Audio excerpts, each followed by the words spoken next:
Okay, it's episode 4 of OverSight.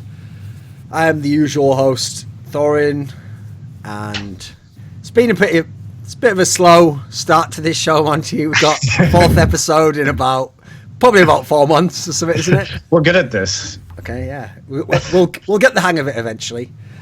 So, no, actually, obviously what I was really doing was, I was mirroring the approach with OverSight to how Monty was treating Overwatch, where he was kind of like 1 foot in, 1 foot out. Like, is he really in it entirely? Is he going to go back to LCK? Who knows? Like maybe he's playing with people's emotions. Keep him in suspense. Yeah, maybe.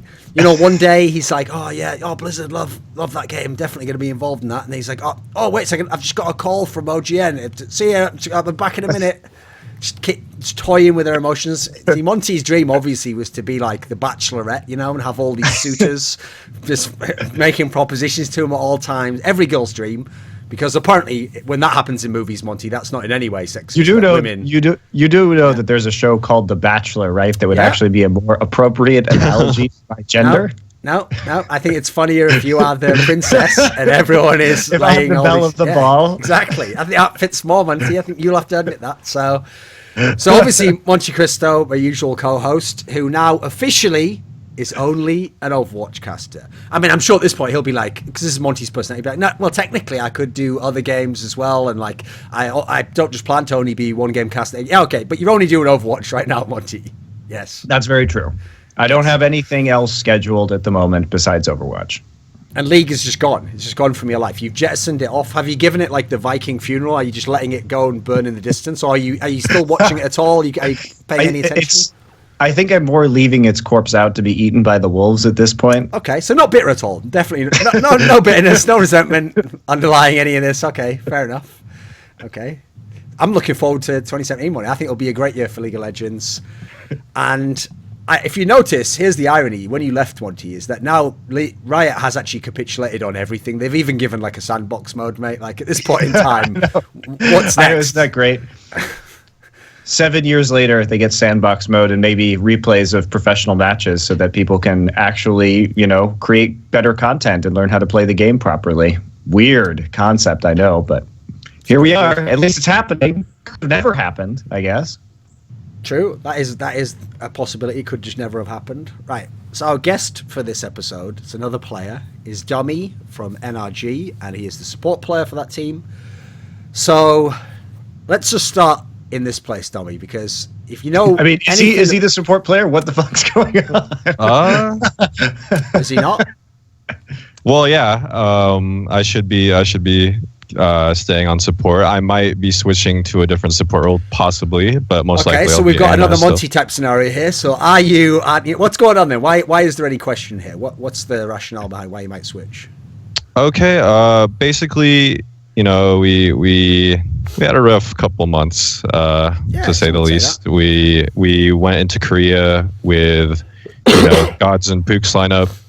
We took a 2-week break for BlizzCon and then came back with a completely different lineup. So with that completely different lineup, we proceeded to completely bomb out in Korea. We didn't qualify for Winter Premiere. We did which is sad, but we actually did better at MLG than people expected.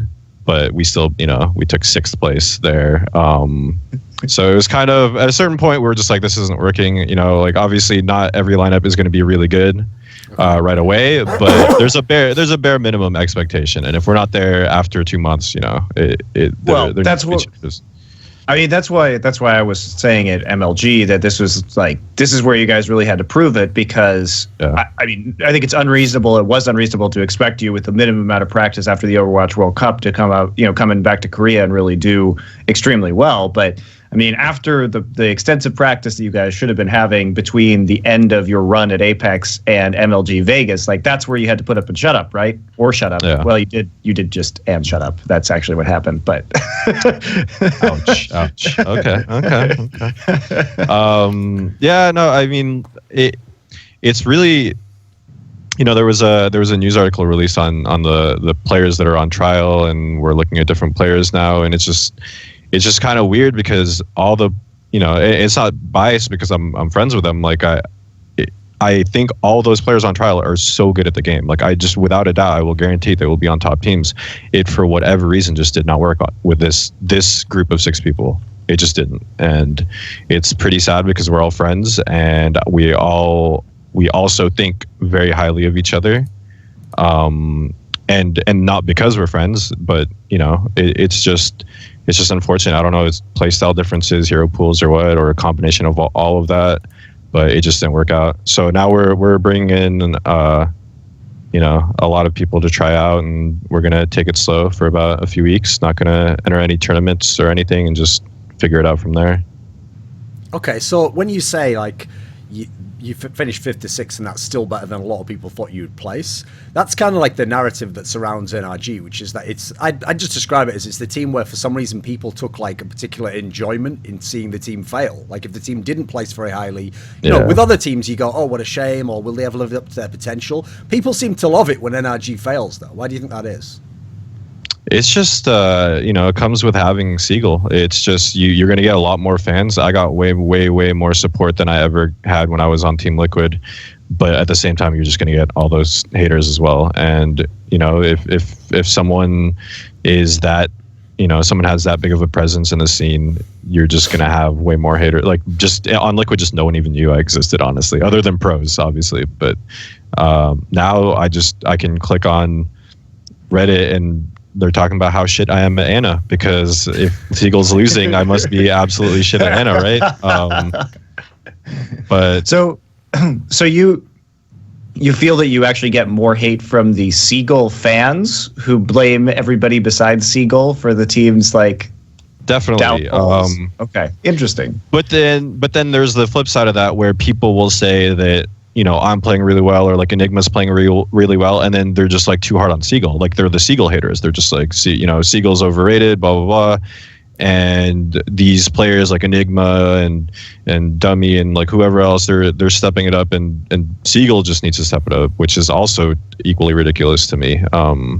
It's just it's weird that their analysis is literally to just blame an individual person. Like that's why the team's losing. Like maybe if we were at a really high level and it was like a close match versus Envious or something, and then you could pinpoint like with the one person that really didn't step it up, or someone that really messed up. But we're taking 6th place, or we're taking 8th place here, and like where the whole team is just not working. It's not one person, and it's definitely not individual performance for the most part.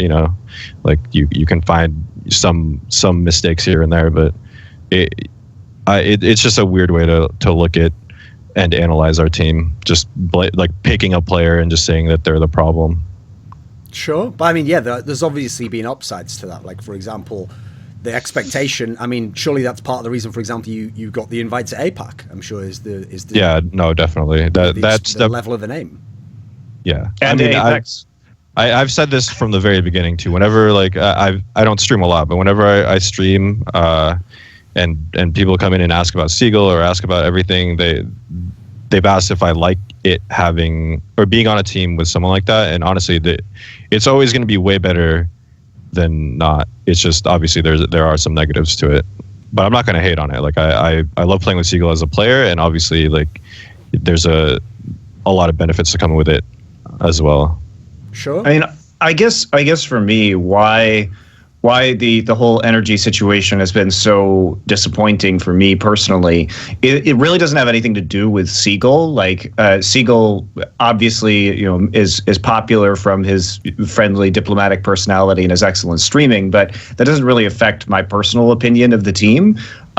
What's so disappointing for me is that Energy as an org has so much money, and they came into the scene in League of Legends, and they failed because of basically horrendous mismanagement of their roster, and just there's no way that team with that amount of money at that time in League of Legends should have failed. But they didn't really understand how to build a roster, didn't really understand how to build a support staff, didn't really have people who knew esports at the time. Now, I do think this has changed within Energy's management in the last few months, but once their league team got relegated, like the Overwatch team was the gem of the organization from that point forward. And so I thought that this was going to be a major point of investment for the org, and like this had to work because they got relegated from league and they really didn't have a whole lot else to work with.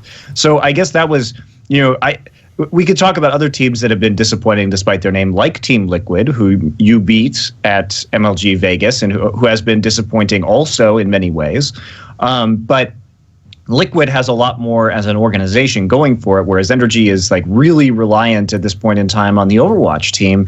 And because they have a star player like Seagull, and because they have what appears to be a solid roster, and they're trying to stay ahead of the game, you guys were one of the first teams to bring in a full-time coach, right? That's what's so perplexing to me about the situation, and I look forward to hearing more about what you think went on with the team. But it's that those were the reasons behind my very high expectations for you guys. Yeah, I can see where you're coming from there, and definitely they're coming into Overwatch with like this is going to be one of their main titles. Like they're so focused on it, they're investing a lot in us, which isn't, this is like the typical excuse, but it's not going to make us a lot better overnight. But I'm seeing a lot of support from them. Like Brett, for example, when we started making these, like the president of Energy, Brett, when we started making these changes or moving in this direction with the team, he just had this list of like all the people we want to try out, and like he's just really invested in the scene. He's like really hands on, and I haven't actually seen a lot of that in Overwatch yet, like other than Envious and C9. So I'm super happy with Brett and Energy and how how well we're taken care of and how focused they are on trying to make us a lot better. So I think we're moving in that direction. Yeah, for those of you who don't know, Brett Lautenbach, the new president of Energy, is a former WME IMG agent who was working in the esports department, who I used to work with quite closely, because they represent me and also Thorin. And bringing him in with his esports experience and who he is, I think was a very good change in the management structure of that organization. So that was the management change that I was referring to. So hopefully that starts to move things along too and help you guys out. So Monty, wait a second, Monty. When you said that part there, that it's not just because of Seagull or whatever that you have these expectations. Like I understand what you mean, like the name brand of NRG and how much backing you knew they had.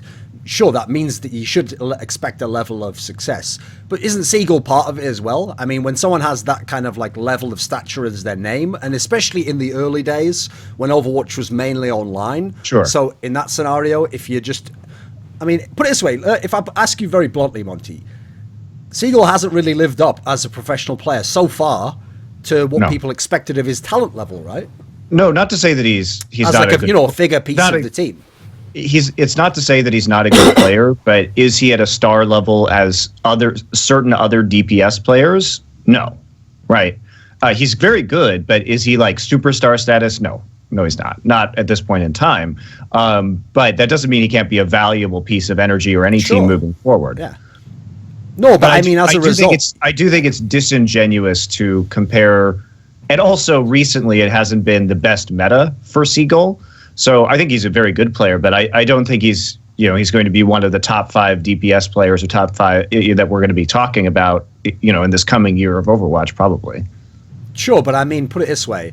I realize fans are obviously very misguided in how they take this, but as a result, if you ever see in sports a player where this person has a lot of talent, or at times they show flashes of being a very, very good player, but their team isn't on top, the discussion always goes one or two ways. It's either like, this player's really good, but it's the structure around him's what's failing him, and he hasn't got enough good teammates, in which case you either blame the teammates or the org, or you go the other way and people just, I mean, this used to happen to LeBron James early in his career. People just go, oh, you know what, it's because he's overrated. People say he's really good, but if he was really that good, wouldn't he be performing better? Wouldn't he carry the team or something, And people, because there's no answer at the moment, because there's no set answer that's a very easy answer, people just vacillate between the two depending on which is more comfortable an idea for them. And it is something like, even as an analyst, surely you have to wonder about, like, what would be different. I mean, we've discussed it on past shows.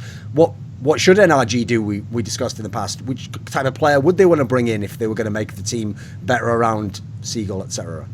Well, there's also the way that, of course, we can go back to this in any sport or in any esport, but it's the way you build a team too. And I think you can say that the way Energy is structured right now is not in a way, it puts a lot of burden on Seagull in order to carry, and doesn't perhaps open up enough room for him to really shine. And I think that in a different structure, the Seagull might actually look really, really good because he would have more room to work with and not be quite so focused by the enemy team. I think an interesting example of this, now granted, we haven't seen a lot of the new Rogue play yet outside of just after they formed, and now they're going through another roster change with the elimination of Skipjack. But I think that AKM is a player who looked really good because he played with Tavik. And not to say AKM isn't a good player, but Tavik is like really good, superstar good. And so when he played with Tavik, there was so much emphasis on trying to deal with Tavik that AKM had a lot of room to play, to hit those headshots as McCree that maybe he's not going to get on the new iteration of Rogue. So there may be a way to get a different player, to a different DPS player, to work with Seagull that will allow his strengths to show, I think, a little bit better than that is currently happening, because like Clockwork just isn't doing it right. He's not at the same level as a companion or a co-DPS player that unlocks a lot of Seagull's ability to play in team fights and to play on the map. So I don't know. It's an interesting situation, but. So basically, what's intriguing to me is that you, Dummy, were one of the people who was spared. You are 100% on the team, right? It's you and Seagull. So why were you spared? Why is that? Why were you spared? Well, I mean, I don't know how to answer that. I guess I definitely play a role where, like, well, first of all, I played, flex DPS for Liquid, so I'm one of the few supports that, had a higher mechanical ceiling than others. So support is definitely, especially on Ana, a role I could really excel at. So I just think I'm, one of the top tier Anas, and they definitely wanted to keep me there. But another thing is, I just feel like I have a better mindset, and like my mindset is definitely more aligned with Seagull and just like the direction the team wants to go in. What is the direction the team wants to go in?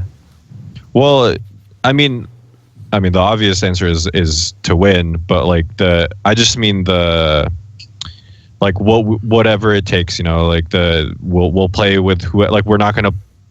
Our team lineup was 6 TF2 players. Like, it was like almost like we didn't want to leave our comfort zone, and we didn't want to, like for us now, it's just like, let's just get whoever, like the best players we can. Like, it doesn't matter if we have a history with them. It doesn't matter. Like, the mindset is just whatever it takes to win. So were you stubborn before as a team, as a unit? Like, was the mindset like TF2 players are going to be better in the long run?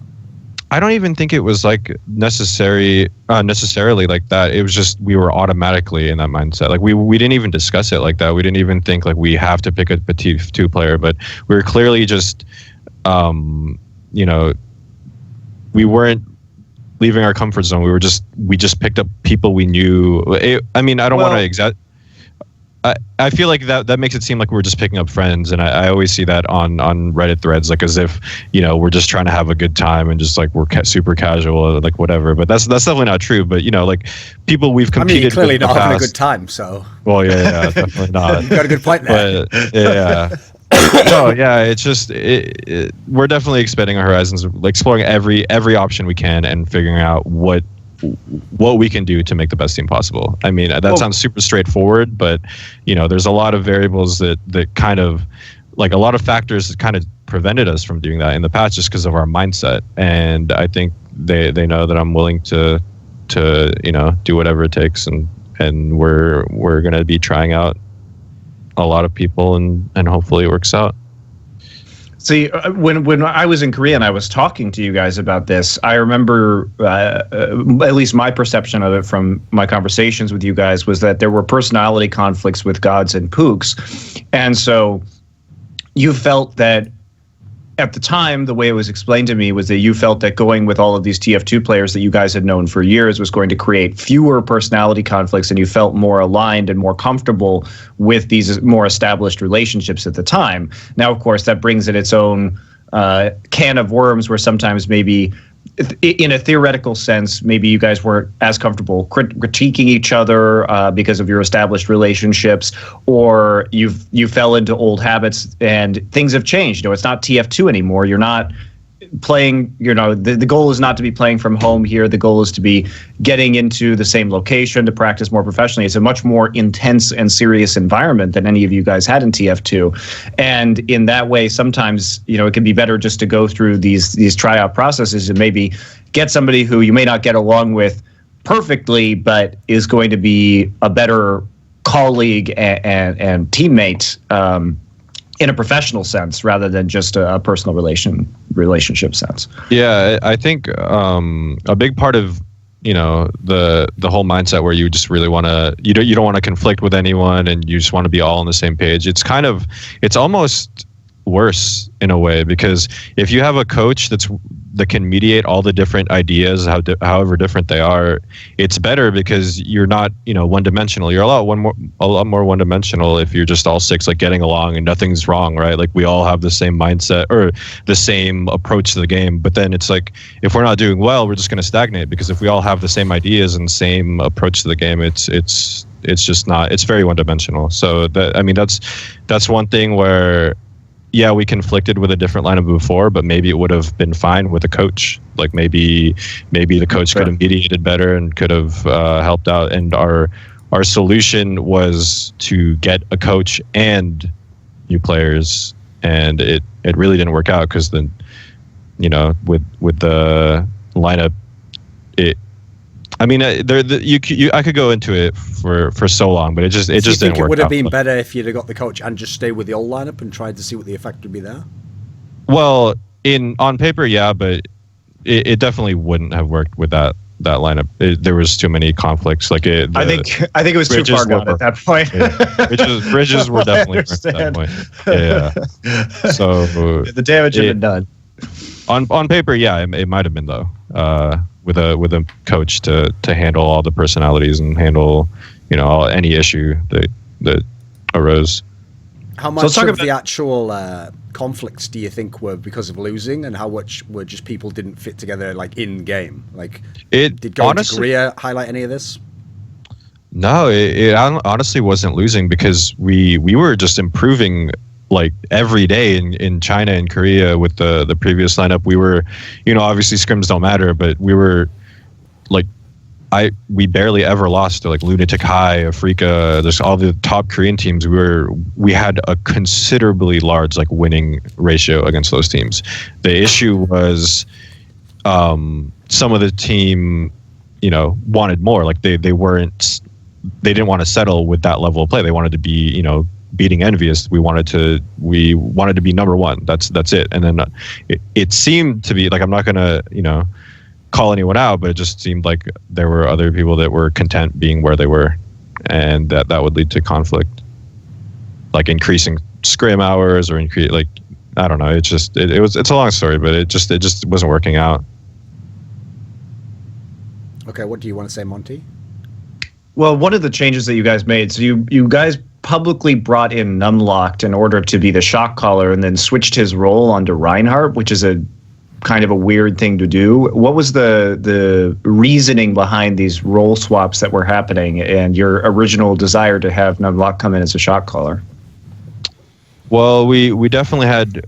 So Enigma's probably one of the smartest players in Overwatch. Honestly, if you ever talk to the guy and talk about the game with him, he's a genius, but he does have a really he's not assertive enough with his calls. If you're playing if you're in game with him, he's gonna find the win condition right away based on the comps and based on the situation, everything. But he's not gonna. This sounds really minor, but it's actually a really big deal when you're competing. He's just not assertive enough. He doesn't really. He couldn't call the way that really commanded everyone to do exactly what he wanted. So we kind of brought in Numlock to help there, but at the same time, it's just Numlock's not going to have the same ideas as Enigma, so we kind of lose out on the creativity, just everything about the way Enigma looks at the game, just for someone that calls assertively, which is fine. Numlock's a really good caller, but I don't know. Early on, there was conflicts there. Nothing too serious, but Enigma would have ideas on what Numlock should have called, and stuff like that. And on top of that, I actually just don't think that Numlock has a really good mindset for Lucio. So that's a part of why we switched him off Lucio. But his calling is fine. Honestly, Numlock has really good calling. It was just different. And it's more like micro engages and everything like that. And Enigma's like thinking big picture. So we still had space for both of them to be calling whatever they needed to. So, okay. Obviously, you competed with the lineup at the MLG tournament, and Monty was there as well. So let's talk about that tournament then. So let's start at the top then. So Envious repeated defeat from Apex, and they came in and they won the tournament. And all of those ifs, Monty, of like, oh, what if Mickey doesn't play as well the next time around? Like, what if they don't do as well? They might not pick him up permanently. Seems like all of those are out the window now, right? And everyone's kind of all in on Envious, right? Mm-hmm. What are your thoughts, Tommy? Well, they just have the best, like they've been established as, like, obviously they've had different lineups with, you know, Tailspin coming in and out, and like the very, very old version of the team, like IDDQD, not the player, but like the team IDDQD was, had, you know, Tavik and Mendo at some point, but for the most part, you know, the brains of the team has been whole carry, and they're just geniuses. They're really smart, and on top of that, they really focus on the team coordination more than anything, and they have so many set plays. Like I don't really know how to articulate it well enough, but like one of the things that we noticed when we first moved to Korea or went to Korea was the amount of plays that all the Koreans had to set up, you know, like team wipes or kills, and you know, coordinating like every cooldown like really, really well and in sync. And the only other team that we noticed that did that was Envious. And you know, every team does it, they just don't do it to the same level and the same, you know, precision, and it's just on another level. They don't do anything necessarily that's super innovative, they just do everything better. So the execution it's kind of like is really clean. Yeah. It's kind of a boring answer, but that's really it. They just execute way better, and they're very disciplined about, you know, obviously their ult management's really good, and it's really like that. It just goes to show you know, it's Mickey's a really great player, but you know, they threw him in there and they won a tournament right away. It just goes to show, you know, like they don't need to rely on skill or anything. Like their teamwork is already at a very high level. I think the nice thing about, I mean, time is got, definitely a beast. Yeah, but I think Mickey, though, the player that they got, just happened to be the right patch for him, right? Where he could play Diva 100% of the time. Excellent Diva player. Also, Mickey, just as a player, has a very team-first mindset. So I think that he probably did a lot of thinking on his own and talking with his teammates about how to integrate. But he's you know, a world-class FPS player even before he started playing Overwatch. So it's not too terribly surprising that he would be integrated well in that sense. He's been a pro for a very long time. So I think that his contributions was a bit of luck, right? That they got the right player at the right time for sure, but it was remarkable at how quickly he integrated. And I just think in general, Overwatch is going to be moving more towards having playbooks and everything like that in the future, right? I think the best coaches and the best teams are going to start developing playbooks for certain maps and certain compositions where they can quickly change plays, change approaches, change attacks, and call those plays when they have certain ultimates available as the game gets more figured out and more complex. We're still in the very beginning stages of this game as a title, as a competitive title. So, you know, the next couple of years is going to look vastly different than it will right now. I mean, if you remember, obviously in the early days when Envious were just beasting everyone online, and then the story for them was like they're not living up to expectations because they don't win any of the lands. When you look back now, isn't it kind of crazy that the whole time they basically just had Harry Hook playing that other role, and like they could have just moved him into this position at any time, right? Yeah, I mean, I just think that it definitely helps that Harry can play, because I feel like the double DPS with Harry and Taimu is really fortunate that they can have Harry on hit scan, because it, you know, in another meta where it's like dive comp, for example, Genji Tracer, like what's Harry really going to play? So it is true that, you know, like he's always had that potential to be the DPS player. Back then, you know, there was a lot of dive comp metas in play, and it's like, you know, Taimu's Genji isn't really up there with like the Shadow Burns well, no one's up there with the Shadow Burns, but you know, like it's not really up there. And same with Harry. So it wouldn't have really been the best to have Harry on DPS back then. But now it's definitely, it makes a lot of sense. He's amazing at hit scan. He's really, really good at Soldier especially, but he can also play a really good McCree, Tracer, Reaper. And then obviously if you want a Widow, Taimu's probably one of the best Widows like in this game. Sure. So Monty, well, It depends too on the way. I mean, this has been said over and over again, but it depends on the way the meta shifts and the patches change. Because if it does go back to a projectile DPS setup, what happens to Envy in that case? Like, is Taimu the kind of player who's going to be able to move into a projectile role? That's a big question mark that's going to happen. And this is a team that could get really shit on by a meta shift. If they're not very well prepared for that to actually happen, and they have the right players practicing the right things, and those players are even capable of making those rather dramatic changes. Yeah, it's actually a really big deal. Oh, sorry about that. Yeah, it's a really big deal because it can easily become a dive meta, and I just do not know how they will, like, what will they do? Like, you can't, like, you can say, you know, like, okay, with Taimu or Harry can just start practicing Genji, but I honestly don't think that's an option. Like, you have to actually find a Genji main or a Genji player to play, because it's not that easy. Like, you're not just going to pick up Genji no matter how talented they are. Okay, so this is a question I have then, Dommy, which is, at the moment, with a team like Envious, like, it is all well and good for people to say that. It's a totally legitimate analysis. If the meta completely switches, a lot of their strengths go away. Okay, they don't just instantly win these tournaments. But at the same time, like, is that going to be a path, do you think, at Overwatch? Do you think if the meta shifts, say the meta had a drastic shift every 6 months, I mean, I realize it's an arbitrary scale I've put there, but let's say this happened, okay? Would teams literally have to recruit based on what character they want the player to play? Or are teams just going to have to switch roles within the team again and do it that way? What do you think the approach is? Because obviously this is quite a unique approach for esports itself.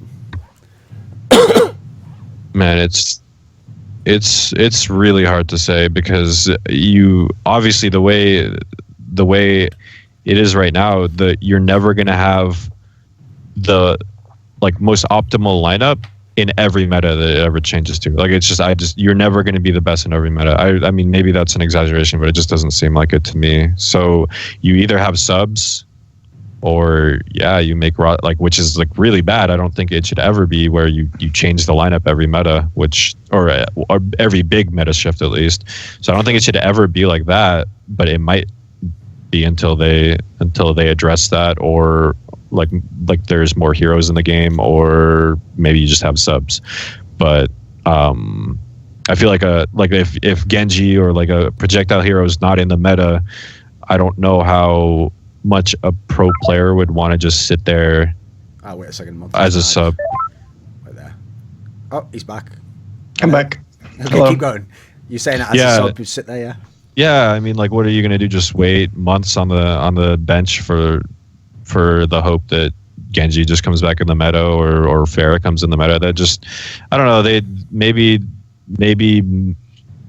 I don't really know how to address that. Just maybe the map balances, or the maps changing a little bit. Like, because you know in StarCraft you balance the game with maps, so maybe you have certain maps that are just always going to be good for dive comps, and then you just the import that like brings a lot of importance to map drafting and banning. So, you know, like you play against a team with like a really strong dive, you try to ban out all the dive maps and stuff like that. But other than that, I don't really know what you could do.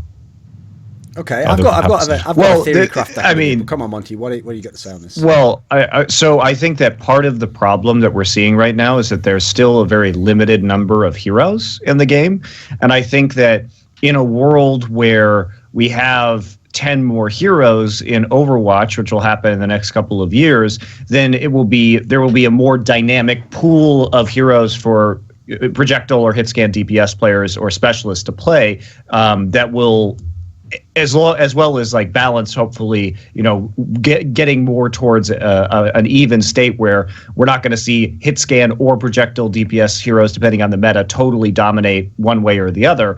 That there will be enough differentiation that players will not struggle as much as they are right now. Yeah, that's what I'm. Yeah, keep going.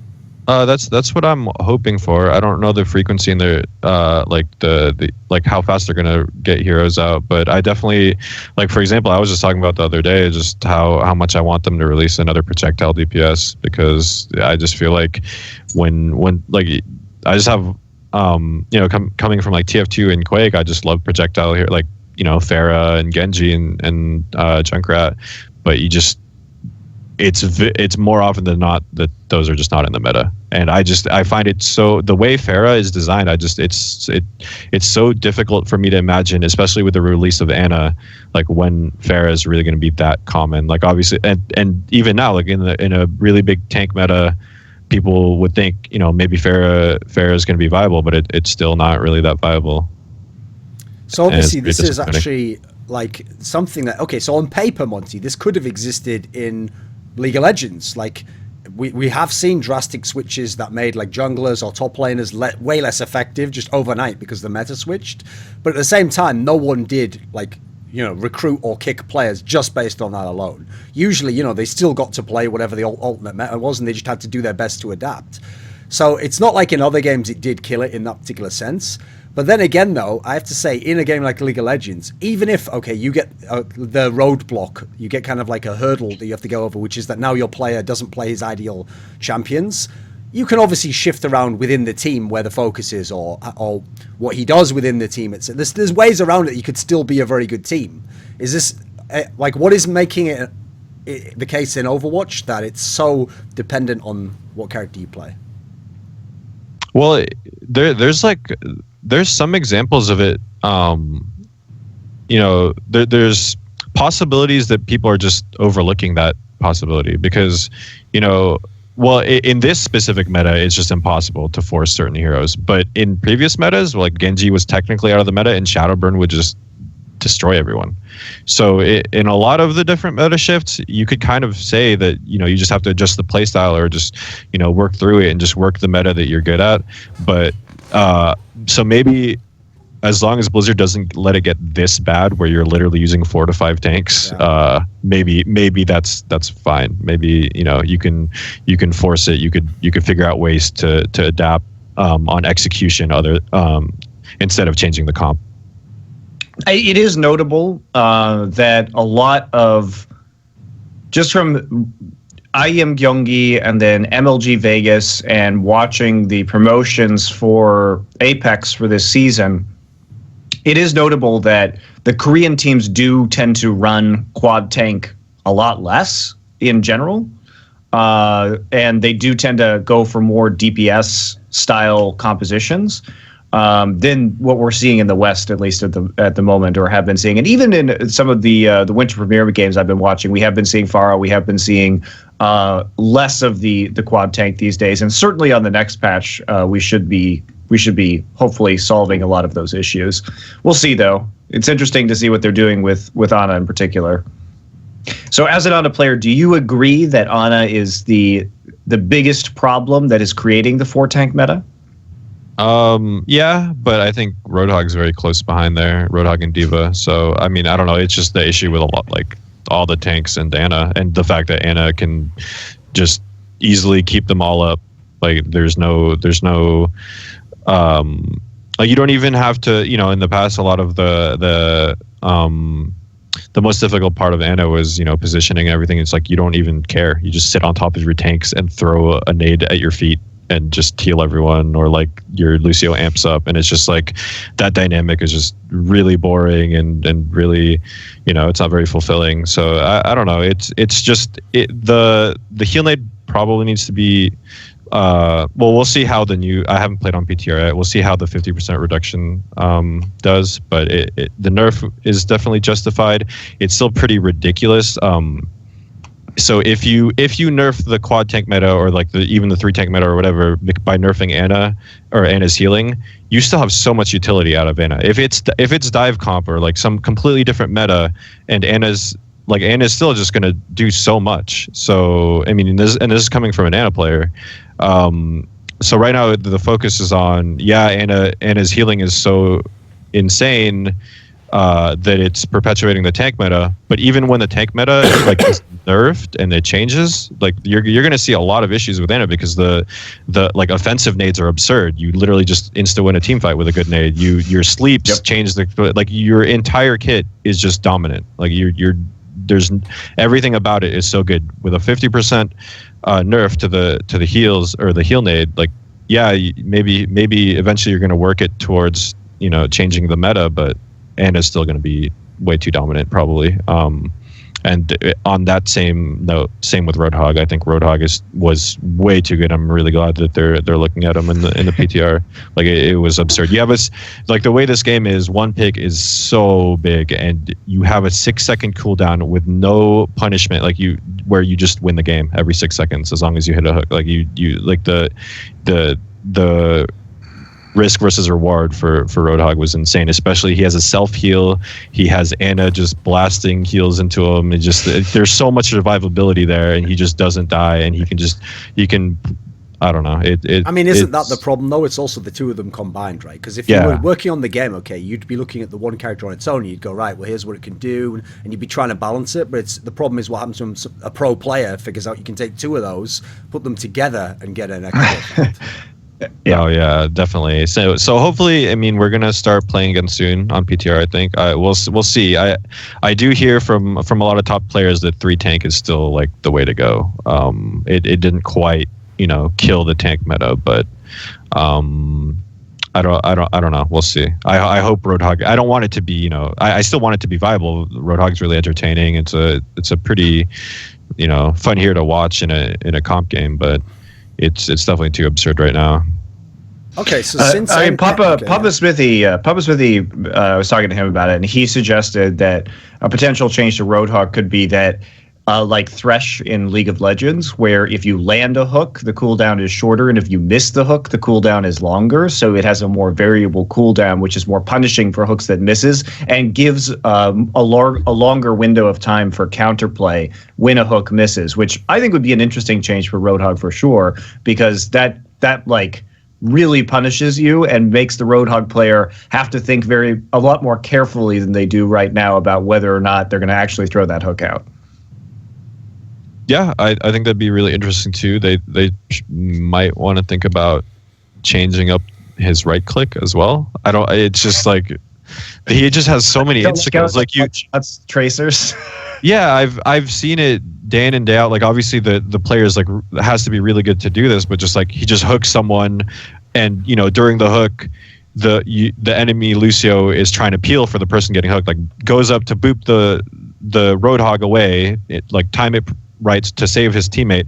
The Roadhog kills the guy that's hooked, and then turns and right clicks the Lucio one shot. Like it's like I just feel like that shouldn't be a thing, but I don't know.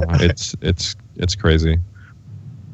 Okay, so with Envious, remember that was where the initial discussion began. With Envious winning this tournament, one of the things that I always think is interesting is when you talk about like the star players of the teams that are winning, people naturally are going to put them up there in the category of like, oh, this is the best player, or this guy's the best at his role, or whatever.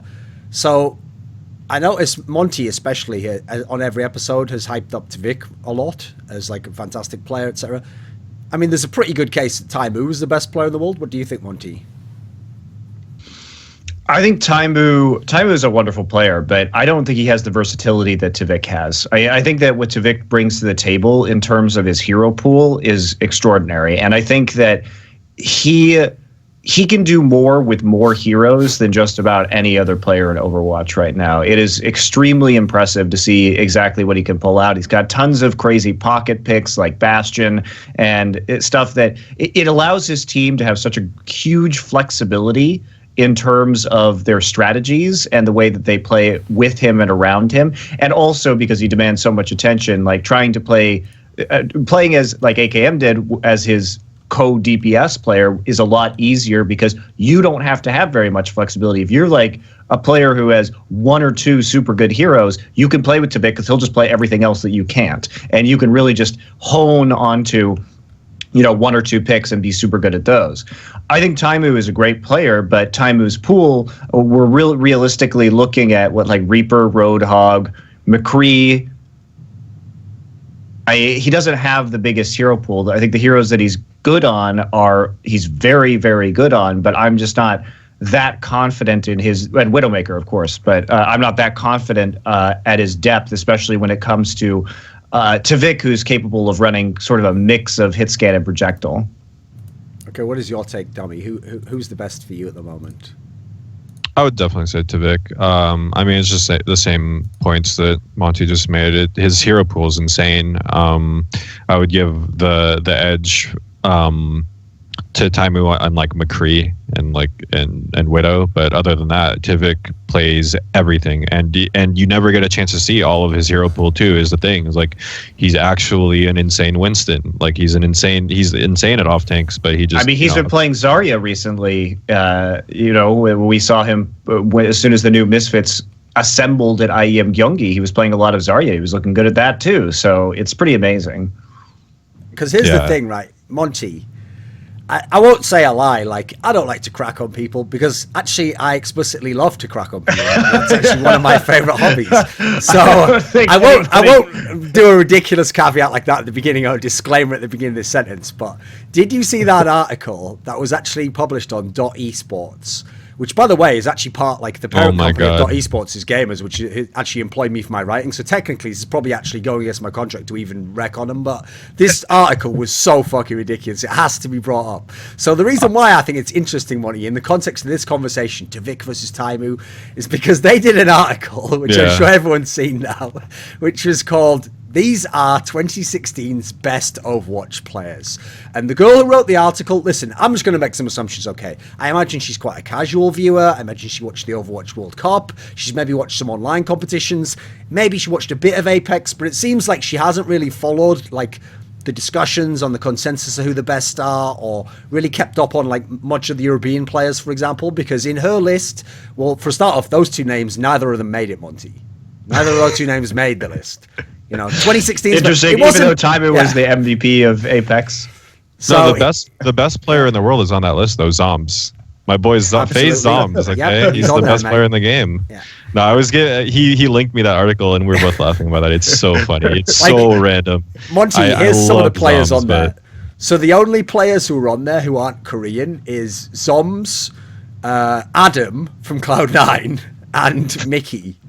And Mickey himself only came in like the last month or something. Like, come on, 2016's best players. Like, hey, he did win 2 major tournaments in 2016, so there's a case. But he also played like 95% of his time on Diva and like 5% of his time on Zarya.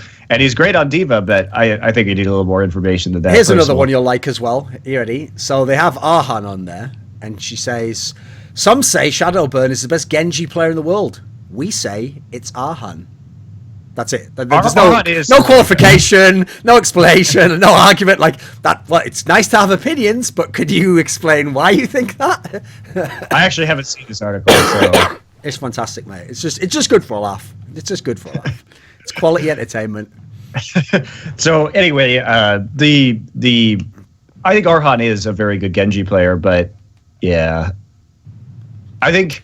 It's just when you make assertions, it's usually good to sort of give some reasoning. By the end of Africa Blues' run in the playoffs, I actually think that Recry was probably the more notable of the two DPS players, but that's fine.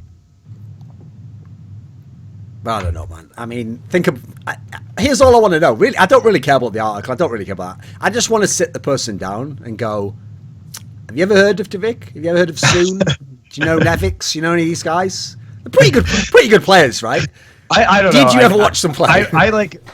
When we had Reinforce on the last show and he was talking about Nevix like going to support role, I was internally tilting because I think Nevix is an amazing player, and I actually think that entire Misfits roster is incredibly stacked, and it's entertaining to me to see how they're going to be using it. We can talk about IEM Gyeonggi in a little bit and that new roster because I actually have a lot of confidence in them. So, right. Well, just to wrap up MLG then. So the other team we should definitely talk about, we've already referenced Shadowburn, is obviously FaZe. I mean, it seemed like you were kind of a bit impressed by FaZe's run, Monty. Up until the finals. They did what they can do. I mean, yes, they did what they could do. I do think it's notable in the finals that we're probably, honestly, in the history of Overwatch, we're probably never going to see another final, a best of 7, where one team doesn't even get a point. Like, total fucking absolute shit stomp shutout. So, yeah, they were doing fine until they got absolutely wrecked. Of course, they were coming off of a best of 5 where it was like a 2 or 3 hour best of 5 where they played every game and then went to overtime. And then were expected to play a best of 7 after that. So not exactly great tournament conditions for them, to be sure. There were extenuating circumstances. Had the best of 7 been the next day, I think they would have done better. But yeah, FaZe, I think, was doing okay. Interesting to me that they got rid of Too Easy after placing top 2 in a tournament. Yeah. Shadowburn, obviously, great player.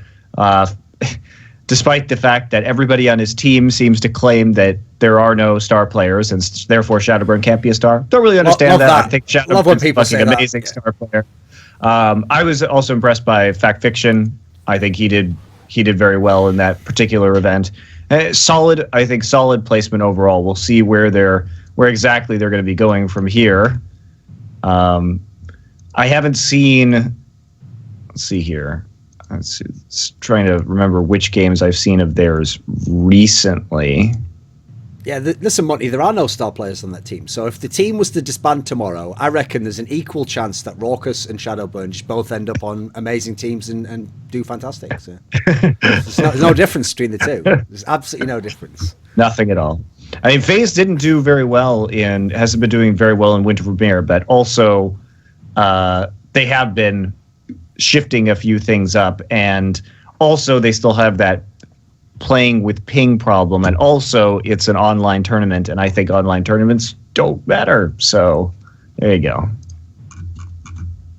Okay. People are going to be mad because we're probably not going to be talking about the Winter Premiere until they get to the. About that? Well, we'll give a fuck once they get to the top 4 teams that are going to be playing on LAN.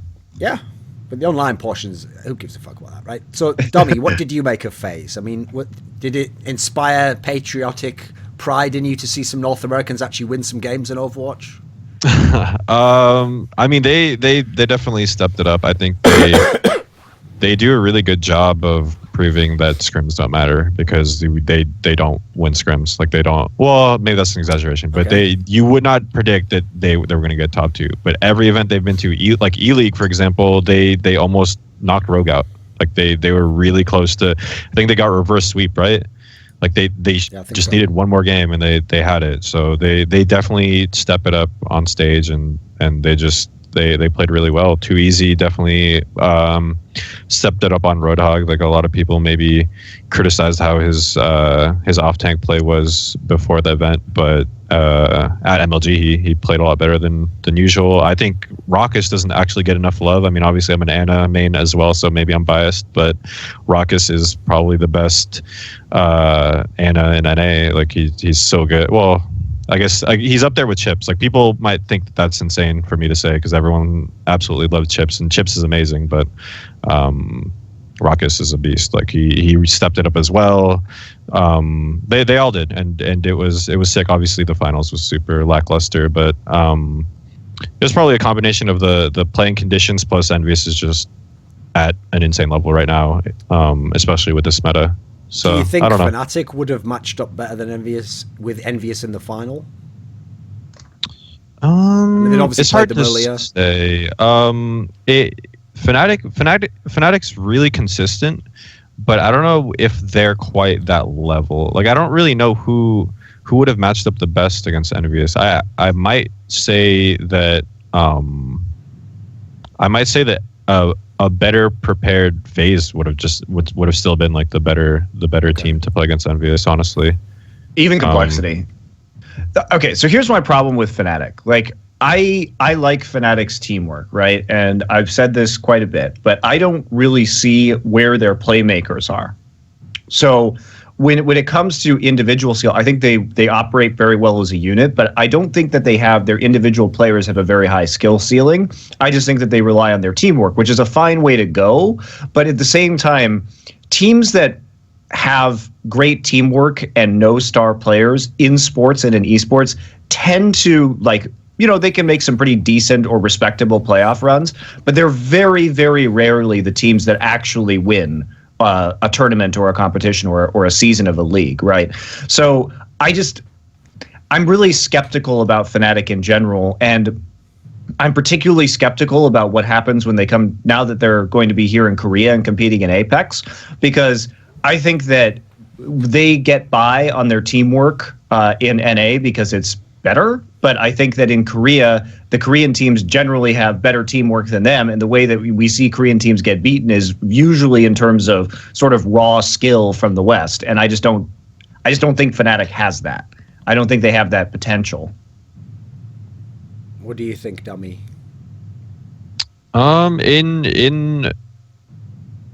I think so too. I don't know. It's hard to say. Like, who's the star player on that team? Who is it? You know, honestly, to me, and this is not to completely miss the point of what you're saying. The star player is Vonathil. Like, his calling, he's like one of the best in-game leaders in this game. So like he really like he does a lot for that team. Yeah, he does a lot for that team in terms of like the team's rotations, engagements, like the approach. Like, he plans everything. Like, he's really good at finding the win condition like really fast. He's really good at like the positioning of his team and the rotations. Like, if you ever watch, like they're so in sync, and it's literally because of Vonathil. So like, that's their superstar, but that's not a person that's just, you know, fragging out, like doing, you know, like getting crazy kill streaks or anything. I mean, Coolmat and Buds are really good players, but they're not an IDDQD or you know, Sure4 or anything like that. Yeah, that's my issue with them. Is like, what I think the more interesting question is, what would happen if Vonathil went to a C9 or something like that, and you were able to couple a star power, or a star player went to Fnatic. I mean, they had IDDQD. That's like the weird thing, is that they got rid of a potential like superstar level player. And sometimes you need that one guy who's just going to pop 3 motherfuckers in the head back to back to back if you're going to win that team fight. Because your teamwork and calling can be fantastic, but sometimes you just need that mechanical ability, that playmaking potential to put you over the top. So maybe, you know, Fnatic, maybe they'll do well at Apex, maybe they'll make quarterfinals, but I just don't see necessarily a deep run for them in the future. And I think that they're going to be sitting at the sort of like, I don't know, 4th to 8th place most of the time. I think they'll be very consistent in that. I think that there's got to be something else that they look for to really put them over the top. Does help that they're going to be on an easier group in Apex, at least for Season 2. I don't think it's a coincidence that they've had so many close games with this new lineup as well. Yeah. Because they can't convincingly destroy the opponent, can they? Yeah. With that said, I'm so surprised that, which brings, like, in MLG, Complexity has never looked better going into an event. And at the event, like, practicing with that, but Complexity was so good. Like, especially, like, I mean, I know Envious was you know, they just flew Taimu in like last second, and they had no chance to warm up, and they hadn't played for a couple of weeks. So the close game with Envious and Complexity, you could blame that maybe, but honestly, Complexity was so good, and I'm so surprised that Fnatic beat them. And I think part of that too. And I think part of that is predetermined maps. Honestly, like they just didn't get the better map draw, and that's kind of, you know, a big reason why you don't want that. Like, it just kind of screwed Complexity from possibly a really, really far run in MLG. Like, they didn't make it out of groups because of that. I really thought they were going to beat Fnatic in that last decider match to see who went to the semifinals. I thought they were performing well. I want to talk about the predetermined maps for a little bit, because I've actually exchanged like 2,000 word long emails with Jeff Kaplan and Scott Mercer and those guys about the map pool. Hopefully. We'll see what happens. Okay, we're on hope. Okay, boys, we're on hope, right? So. I do understand Blizzard's perspective on it. So I guess my perspective is that I think that this is still a game that's very, very young in its competitive scene. And I do think that Blizzard's attitude is that they would rather focus, instead of just trying to never see competitive play on certain maps. Obviously, their first goal is to fix the actual problems with certain maps, like the 2CP maps, and discuss that and try and make those maps more viable rather than just completely shut them out of the pool as a whole. Now, that said, I do think that pro players do overemphasize some of the flaws in these maps. And in fact, some of the most exciting maps we had at Vegas were on Volskaya. Particularly the phase, the phase Fnatic semifinal. Yeah. That Volskaya map was really sick. It was really entertaining. It was really fun to watch. It was interesting strategically. So I do think that pro players are frequently willing to throw the baby out with the bathwater. And I also think that in certain tournaments where teams just repeatedly pick Kings Row or some of these more Hollywood, these more agreed upon maps, that it basically just rewards teams that are good at certain map types. And then when a team wins that tournament and then starts complaining about having to play on maps that they're not good at, they get a louder megaphone because they just won and people consider them the best and therefore the most knowledgeable, when really it could be that they're just not good at these other map types, right? And they are actively petitioning against having them in tournaments because they're not good at it and maybe they won't win on them, they won't look as good. So there is a lot of self-serving nature to pro players, I think, complaining about map types in general. And I think that it's important right now, while the game is still so young, to really experiment with a lot of different kinds of map drafts or different kinds of map pools.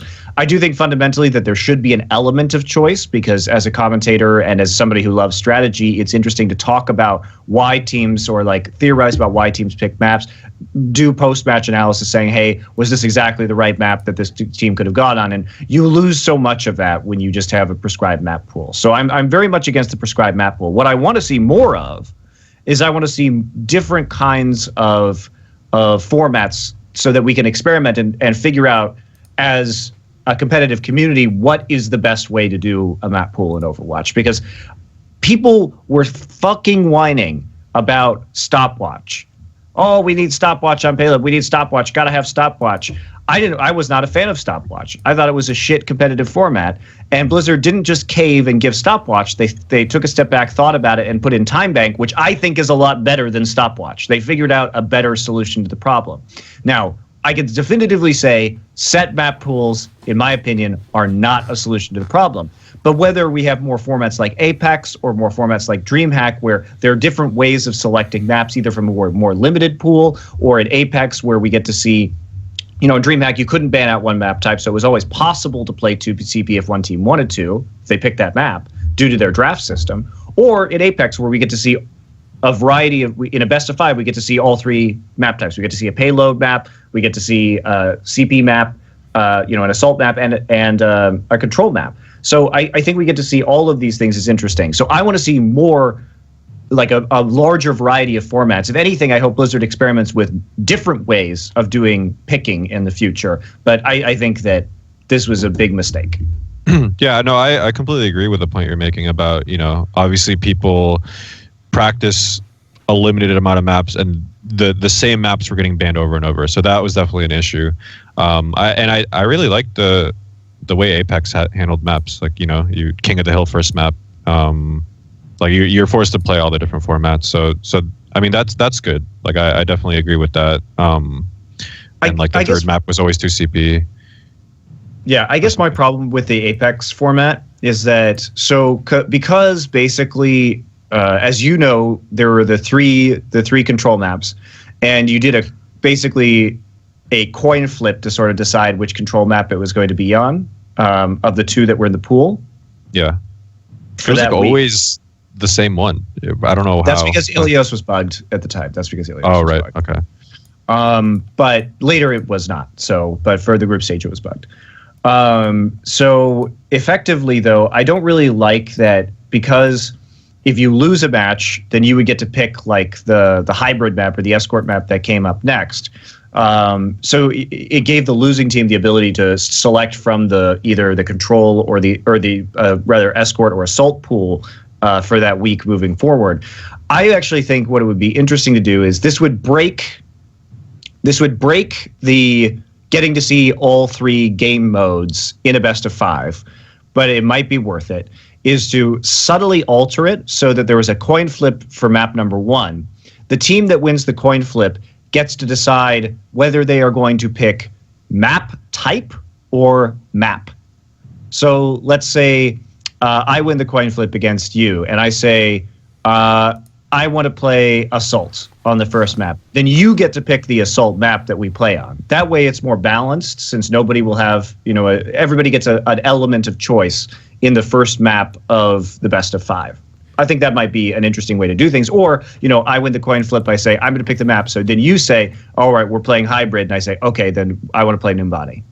Right. Yeah. The only thing that I see a flaw with that, Monty, is it makes it will be more even in terms of the series, because teams have some kind of like strategy in terms of what happens there. But doesn't it also mean that if you have like a mismatch in terms of teams, you will just never see the best teams playing their best map? No, this is just for the first map. Oh, right, okay. Just for map number 1. That makes sense. Otherwise, it goes, and yes, I mean, you could already, to your argument, you could already theoretically see that in Apex as it is, because the losing team always selects the map.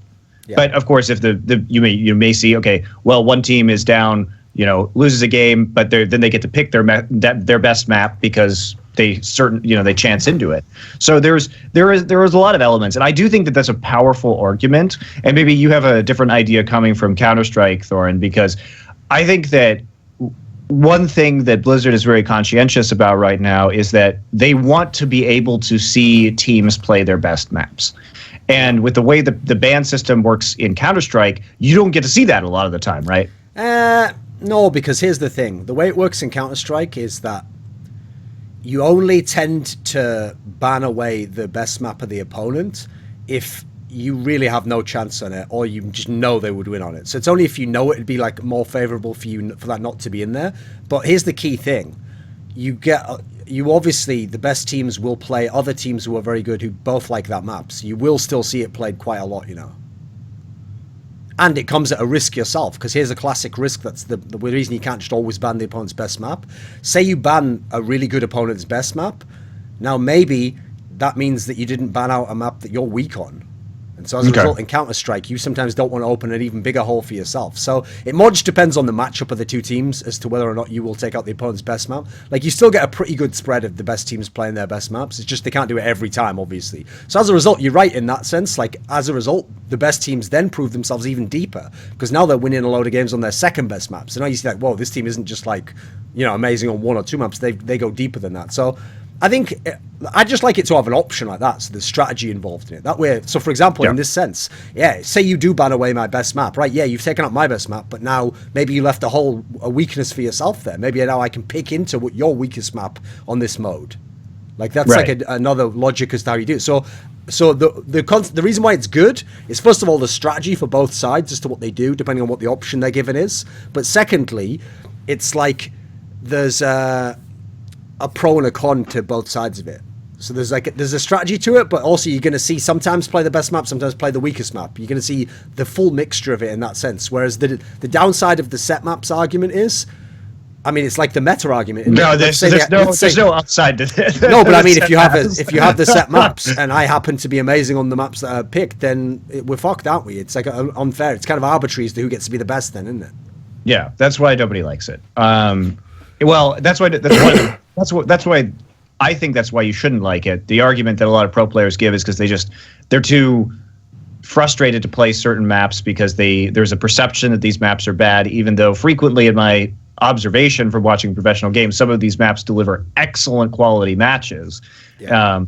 Some of the assault maps do need to be fixed for sure. Like, there are things that need to change, but I think Blizzard is very aware of this, and I really find it hard to fault Blizzard because they have been very active as a developer in listening to the competitive community. I mean, look how long the game was out before they introduced one hero limit.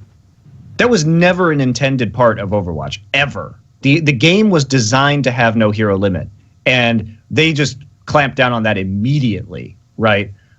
So they've proven that they are willing to go against even fundamental design ideas that they had within Overwatch in order to improve the quality of the game. And like I said, the stopwatch time bank thing, I think, is a really good example of where instead of just caving to everybody whining, they actually just took a little bit longer to think about it and designed a better system. So I hope we can do this. I hope that the days of the set map pool are gone and that we can experiment now with different ways of doing map drafts at different events so that we can figure out what's the best for Overwatch, because I don't think anybody has a firm answer to that question right now. Like Dummy's saying, I think one thing that does need to happen is that there needs to be a smaller pool of maps. Yeah, that's what I was about to say. Yeah, that's also another thing. That's another thing you have to understand is that in Counter-Strike, if we had like 15 maps, it would be very different in terms of then now you can pick like 5 weak maps I'm playing or something, Yes. So that's the problem too, is that really, and I think that Blizzard will do this moving forward, is that especially because like as the actual real competitive structure with the Overwatch League starts forming with Blizzard later in 2017, they're going to actually just say that these are the competitive maps for this period of time. And I think that's the biggest problem. Now, a lot of pro players I know have been saying 8. I think 10, because you need enough of a pool in each like type of map, like gameplay type. Because remember, we've got 4 game modes, right? You have Assault, Hybrid, Escort, and Control. So you can't just, in 8 maps, you're telling me you're only going to have 2 of each type of game mode? Why do you have to have every game mode, though? I mean, you don't, I guess, technically. You think all those game modes are good? There's not a world where Blizzard doesn't have all game modes represented. Okay, I think that's just reality. That's just a limitation then, okay, right. So I think Blizzard will limit that. Now, of course, we can argue about whether or not Assault is a good game mode. I would say it's more of a problem with the maps and the way that, look, I think it's just stupid that you can stall out those maps forever, right? That needs to be changed somehow. You shouldn't be able to just like Diva, Tracer, May your way onto a point for 3 minutes and just continue to stall. It's ridiculous. It's not fun to watch. It's not fun to play. It's just bad. But I think that you need to fix that problem, and then maybe those maps get better. What do you think, Dummy? Yeah, I actually really like those Assault maps. I'm serious, but the issue is always the stalling. Like Anubis is like one of my favorite maps.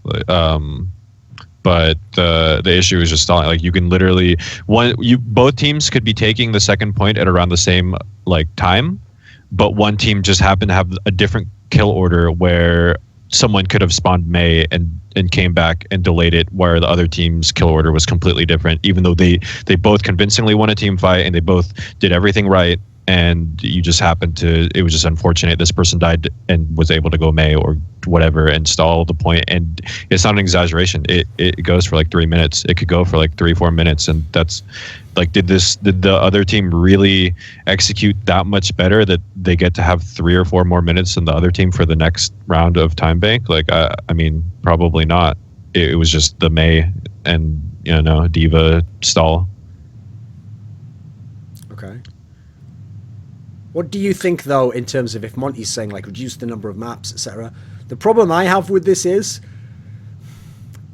there is no obvious person who can decide what the good maps are. And the problem is, every pleb is going to go, well, just let the players decide, right? If I've learned one thing from esports games, no, you never let the fucking players decide. Because they will just be biased, obviously. And even worse, there'll be a scenario where because a player's job, literally, is to win today, they will kick out maps that they aren't good on or no one's figured out yet. And the problem is, I've seen this in many, many games. What end up being some of the best maps are ones that just take a while to develop. And you have to sort of, in a way, force people to play them, because when they've got forced to play them and they lose to a certain team and then one team figures something out, that's where you get the evolution. It becomes a really good map. You could never have known that 5 minutes in, Yeah, I mean, I don't know who decides that, but definitely, they need to cut the map pool down.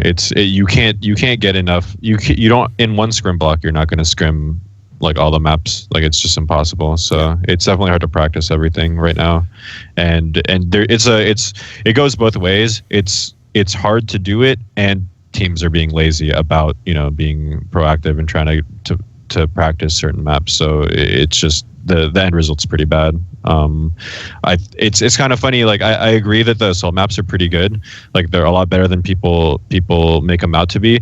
But a part of why they're some of the best matches are on assault maps is people just aren't as prepared. Like it's so close every time. It's no one's like a clear cut like other than Misfits in the past. Like no one's really like that much better on assault maps right now, and a lot of the games are really close, and it's just people aren't prepared. I don't even remember the last time I scrimmed Anubis leading up to MLG. I really don't, and it wasn't. And we like Anubis. We just didn't play in practice for a month.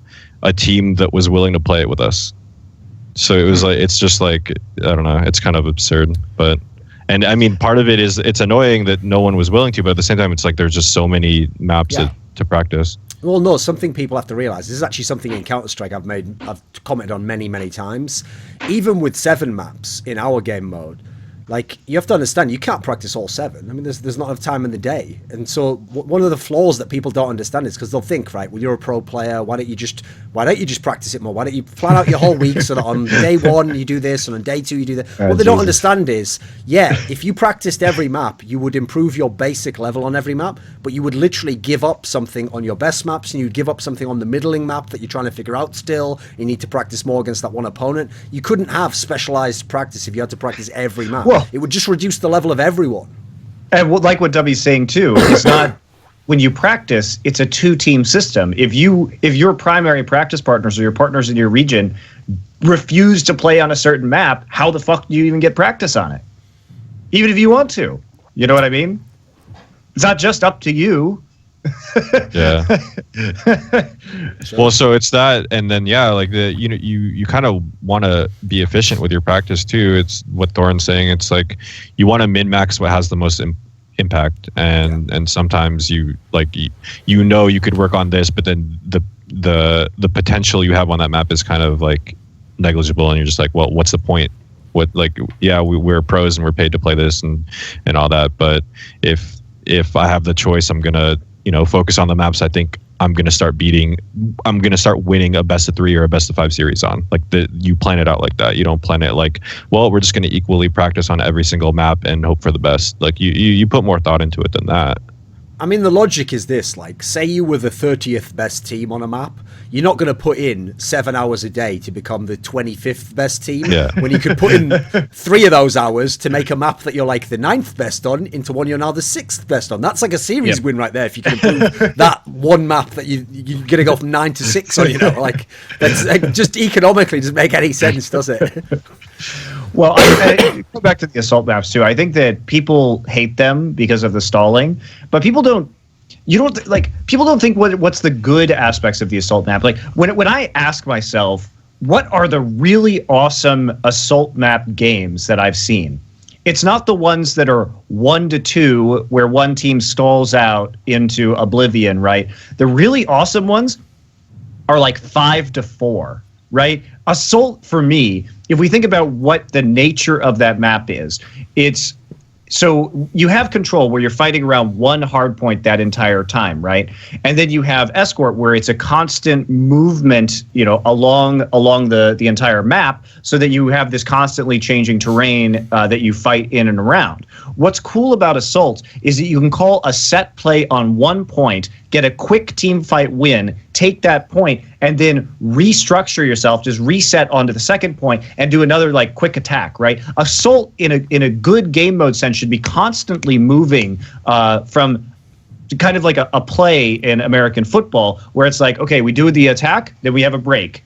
We're moving up to set up on the next point. So I think Assault offers some really compelling and dynamic setups for attack and defense that are tactically very interesting. And that if it was in a place where it was like you expect to get 3 or 4 or 5 points every time each team plays Assault, that becomes very interesting as a game type suddenly. But the stalling just makes it absolutely impossible.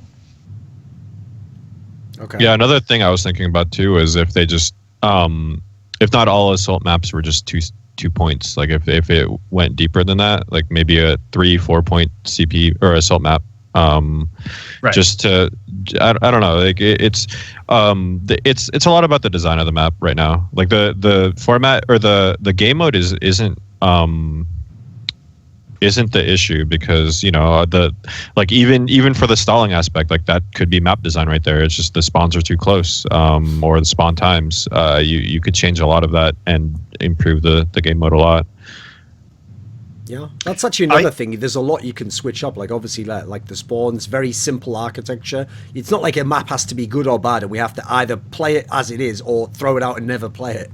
I just also think you can change the way that points are captured. I think that if the attacking team has more people in and or around the point than the defending team, then maybe it should just tick up slowly anyway, so that it doesn't matter if there's a one May sitting on the fucking point. They're still losing, aspects of that control meter. There are ways to do this. Now, I don't think it should have to be everybody's on the point, because that's penalizing to more long-range heroes, right? But how about this? What if the attacking team has more people on the point than the defending team has people alive? The control point ticks up slowly. Wow. I mean, that could be a good fix right there. Who knows? But there are lots of ways that you could prevent this sort of stalling action that's happening right now. Okay. Right. Well, during MLG, there obviously was a tournament going on in Korea, which is IEM Gyeonggi. And this was the tournament where we had the new Misfits and the new Rogue going against a bunch of Korean teams. And obviously, like, Reinforced thought his team was good and they were going to do it. Obviously, none of that happened. It was all Korea just dominating everyone.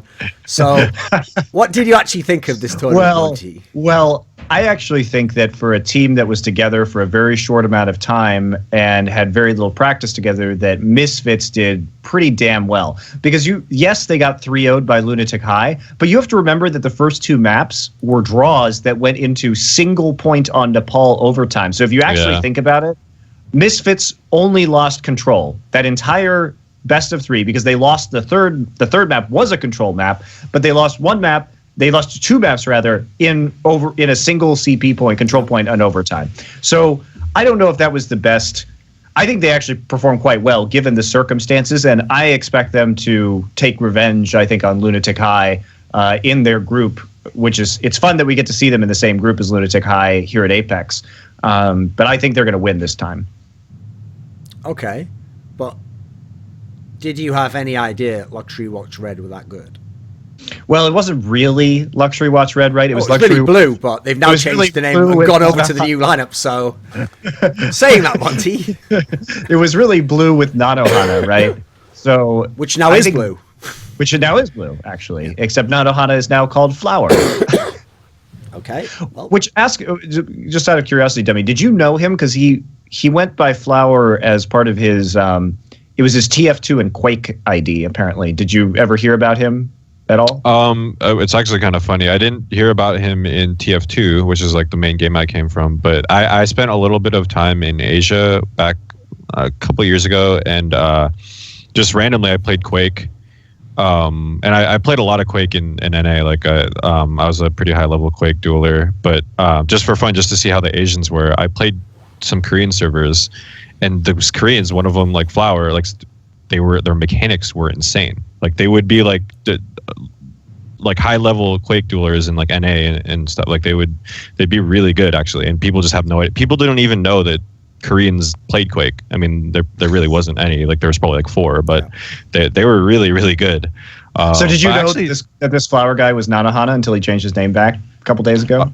I did, because because his name was actually Flower early on in Overwatch. Then he changed it to Nanohana. Then he changed it back to Flower. But I had him on my friends list like really early on, and we would actually scrim his team. They would play NA scrims against, and I think we were the only team that they got to play. Like no one else would scrim them, and they were so happy to scrim us. It was hilarious. Like they were just like begging us like to add more scrim blocks to the schedule, and they were just like, this is so helpful, blah blah. Like because they were not good at the beginning. Like they were like a lot of the Korean teams.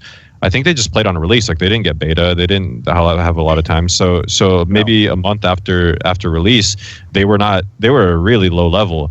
But and this is going to sound like an exaggeration, but maybe a week of scrimming us, it went from rolling them and just like completely just like it just wasn't even close every game to them taking maps from us. And then keep in mind this is on NA servers. Like they just the moment they had experience against like the people that had been playing for a while and like a good team, they just stepped it up. I don't know. Yeah, they figured it out. Yeah, like the Borg. Suddenly your phases don't work anymore. Okay.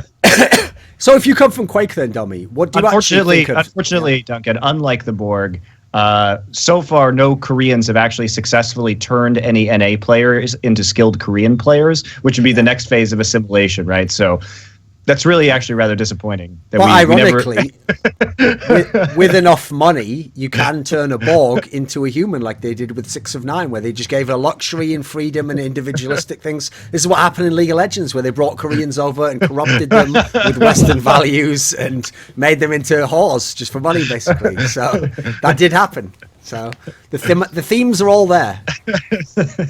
So, Domi, if you came from Quake, what do you actually think of some of the Quake players who are playing Overwatch now? Is it like bizarre to you that they're not good, or are any of them got potential? What do you think? It's hard to say. There are a few that are like Dahang is a really good support. He's probably one of the best supports right now in NA, and it's kind of, you just don't hear about supports, so you don't really hear about that. So Dahang is one. Pretty successful. I mean, Cooler just won a tournament, right? I mean, unfortunately for him, they changed their lineups. Yeah. No, but yeah, I don't know. Like as far as mechanics go, though, they're like Cypher. If you ever watch Cypher play, his mechanics are so good, but it just doesn't really. It's not. You make your impact in this game, and a lot more. There's a lot of different ways you make an impact in the game, and your mechanics is just one of many. So it's kind of just play Pharah every game. Yeah, I mean that's definitely another one. Yeah, but Cypher though, I actually can see him finding some success like someday. I don't know. Like his mechanics are actually like so good, and I actually feel really bad for him. I talked to him a while at E League, and he's not really like in a good place right now. Like that makes it sound bad. Like he's really motivated, and he has so much drive to be a top player in this game, but he definitely just feels like everyone just thinks of him as this aim centric, like just brainless Quake player, and he just feels like he doesn't have the reputation to have a lot of opportunities right now. So it is kind of sad. Like it's kind of like a two-way street where yeah, he didn't have the team mindset going into the game, but now people are also kind of stereotyping him like that, and I don't know, it kind of goes both ways. But what about Rafa? He's been pretty consistent Rafa wasn't really known for his mechanics in Quake. So when you think of a Quake player, maybe you just think of like insane mechanics, but Rafa's a really smart guy. I've had the chance to like hear how he communicates and sets plays up, and like he's another one that's like he's fairly successful. I mean, I don't know. I mean, it's Liquid, but he has a lot of potential too. Rafa can be a really good player eventually. He's like that's all anyone's going to really say about him, is he was a really smart player in Quake, so he's going to translate that. But even his mechanics are pretty good too. So I think he's going to be a solid player. Because for me, like, that's the thing. Cypher and Rafa were like the opposite ends of the scale. Obviously, Cypher is like the phenom, the raw talent, the aim skill, etc. So I already wondered how he would do in Overwatch, because I know he tried to do Counter-Strike Global Offensive when Quake started to die out, and he had the same problems there, where like he was playing it a lot, but getting into teams isn't just about having good aim. You have to like show people you know how to play the game, or you know how to play with teammates, and I don't think he was able to establish that, and there wasn't as many routes into the game, to be fair, in CSGO, because we didn't have international teams in the same way that you do in Overwatch, But in Rafa's case, I assumed it would logically he'd be able to play like a more supportive role and just be like kind of like a brains of the team. But that's why I actually still do feel like Cooler should be the one who should be able to be successful, because he actually had like both essentially. He was like had pretty sick mechanics towards the end of Quake, and he was obviously a very smart player with masses of experience. Problem with him is obviously he's older than a lot of the other guys, and it's more like, can he fit in a team, because he was a 1v1 player for a long time.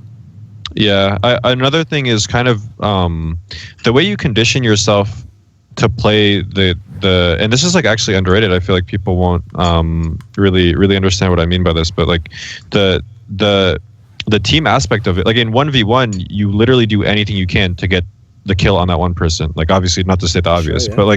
but in a team game, you're essentially, if you're conditioned to play like that, play aggressively for that pick, you're in a team game, you're honestly just trading.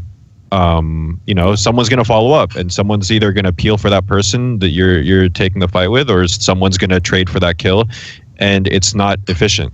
Because in a game like this, the carry players, which is you only have one or maybe two carry players, and depending on the meta, you don't trade as a carry player. You literally, if you're not killing 3 or 4 people in a team fight, you are not doing your job. So the way Cypher played in Duel, not to overanalyze him or anything, but in Duel, he was so creative, and he did so many things that you were just like, how did he just take that engagement? He went in so deep and did this, like, and his positioning was so awkward, but he made it work. But it just did. You can't do something like that in this game in Overwatch, because when you put yourself completely out of position, someone's going to follow up. Someone's going to, with that said, like, that's something that he can come to terms with and fix, because he's so talented. He is so talented. like someday he's going to, maybe he just slowly work his way up, and he's going to get on a team that has a coach that can help develop that issue. Like I really truly don't believe it's too late for someone like that, as long as they keep at it. But right now, obviously, he's not in that team game mindset where he has kind of that killer instinct of, like, he sees an opportunity that really in this game that's not an opportunity. Like that's just you trading your life. Well, I mean, that's like a flaw I've seen in MOBA games in general, actually, is some even star players are like this. They're incredibly skilled at the game, and they're very, very mechanically good, but they don't understand when, like, the risk, if you die in that team fight, means, like, the whole game's over, basically. Like, you essentially, in that scenario, you have to let something go, and you have to look for a better opportunity. They don't necessarily always understand that. I mean, we famously had a few examples in League of Legends. I mean, probably the most ridiculous one is this guy called Wild Turtle, who was just a joke for that. Like, this guy didn't understand the concept that his job wasn't just to do attack damage, it's to stay alive as long as possible while doing attack damage. It's like if someone had said, it's like he started playing the game before someone finished the sentence. They were like, what's my role's job? Do as much attack damage. Okay, got that, see you, boss. No, wait, there was more. Like, and then he's just getting killed with all the golds on him, obviously. So anyway, so we don't need to go too much into IEM Gyeonggi, in as much as I'm sure we can discuss it as we discuss Apex, since basically all the top Korean teams from that tournament are in Apex. So first things first, the Apex group draw was done, and apparently someone in Korea just really hates Misfits or something, right? I mean, that was like how the draw was done, wasn't it, Monty? What happened here? How did Group B end up like that? Well, I do think that people are over. So there are a couple different facets to this. I don't know is the answer. Unlucky draw. Obviously, there was supposed to be one foreign team in each of the groups, and then the draw for the Korean teams happened from there. Yeah. And each of the teams doesn't actually have a promoted team or what have you. That's interesting. I don't know how. I'll ask how they did that draw, because I'm actually unclear about that. It does seem a bit weird that you could end up with a group with Lunatic-Hai, LW Blue, and Misfits in one group, though. The crazy thing about that group too is that AF Red is people don't know how good that team actually is, because they didn't get they know AF Blue, unless I'm mixing them up, but AF Blue is the one with Arhan, right? Yes. I get them mixed up. So Atune is the player on AF Red. Yeah, AF Red is actually really good. So that's more of a group of death than some people even realize, because that team we scrimmed them a decent amount in Korea, and I've actually never seen a team get more value and more efficiency out of their DPS. Like every team fight, one of their DPS is just wiping the entire team. and it's just back to back. Like one team fight, a tune is just wipes your entire team. The next team fight, their other DPS just wipes you, and it's just like back to back to back. Like usually you see some form of like an even distribution or whatever in kills, but they just go crazy. Like their DPS, they just Taimu it up, honestly. Like both of them. Like they just pop off. I've never seen that from any other team where they're so productive with both DPS. I mean, I'm actually going to disagree with you here because, like, having watched the qualifiers with Africa Red, I actually think that Atune's performance outside of his performance on Tracer was not great. And it's possible that this meta just isn't working very well with them and Take This isn't able to play a lot of the DPS. But I think in this meta, Africa Red is probably going to struggle in this group. Now, it is going to be really difficult. I do think that given how close the match against Lunatic-Hai was the last time Misfits played, given Misfits' relative lack of experience. Now, there are X factors here because Lunatic-Hai has gotten Zunba from Conbox. So they sort of had this very awkward rotating roles that they were running at IEM Gyeonggi, where it was like Jae-Hong would be on Ana, then it would be Dean. Miro, frankly, Miro's a great Winston, but he's a pretty mediocre Reinhardt. I was not that impressed with his Reinhardt play, and they need to figure out a way to get him more onto Diva. But they have a new DPS player who I read in his Korean name is Hwa Yu. So we'll see how good he is when it comes to it. So they have a couple more players on their roster now, and we may not see Miro. Like, I think that maybe the best thing to do is actually just have Zunba play Zarya during the current meta, take Miro out of the lineup, play Dean on Reinhardt, and then cut Lee Tae-jun and have Eska, and if this new Hwa Yu guy is good, use him instead. So a lot of that will depend on how they mesh. But if we see the same rosters from Lunatic-Hai and Misfits, I think Misfits will win this time around in that group stage because with their practice, Lunatic-Hai there's too much going on in terms of them role swapping in the middle of matches all the time, and it's gotten really... What do you think, Dummy, of Lunatic-Hai? I mean, I haven't had the chance to play them in like with their new lineup, but I did remember back when we were playing them, they actually did that same swap still, where Dean. Yeah, they've been doing it for a while. Yeah, and it never worked out. I guess at least against us, it was really weird. I don't know if Envious just underestimated them, but so we were practicing against them, and they were doing that swap on King of the Hill maps or Control Point maps. Where they would switch everyone around, and Ryu would go, or Jae-Hong would go Zarya instead of Ana, and they just swapped everything, and we just rolled them every map, and we're just like, what are they doing? This is so weird. Like, are they just trolling us? Like, why is everyone like off classing or off like playing their like other heroes? And then they go into the Envious match and just win, like doing the same thing. Like I didn't really understand like how that happened, but you mean I don't know, like the Misfits match? No, this was way back. Like they beat Envious in the group stage in yes, Apex. Yes. Okay. They beat Envious in group stage. So it was really weird. Like I didn't. They gotten better at it, but it's like it's weird shit. Like, so Miro plays at Gyeonggi. It was like Miro plays Reinhardt, and then Jae-Hong plays Diva, and then Dean plays Ana. I'm like, why are you doing this? And the reason why they're doing this is because, as far as I can tell, it's because Lee Tae-jun is their friend. But really, if you replace Lee Tae-jun on Lunatic-Hai, you solve almost all of their problems instantly. But instead, to keep Tae-jun around, it seems like they're bending over backwards and doing all this weird shit. Because you should just put Dean on Reinhardt, let Miro play Diva, and let Jae-Hong play Ana. Like just do that, right? But I don't know what they're doing. It's really strange to me. Have you offered them your consultancy services, Monty? Yeah, come in, Monty. We're having a lot of problems. We're switching up roles a lot, heroes a lot. Sometimes it works with this guy and this one. He goes, yeah, I've thought about that a lot. Yeah, just kick that guy. Him. I didn't even mention him. He's just like a friend of ours. Now, just get him the fuck up the team. Because he can't do any damage. Everything's fixed. There we go. This demon has been exercised. Lijian is gone. Just put Arhan on Lunatic-Hai. Make everybody happy. We'll see again. This new DBS player, maybe he will solve that issue. But too much swapping around right now. It's gotten really strange.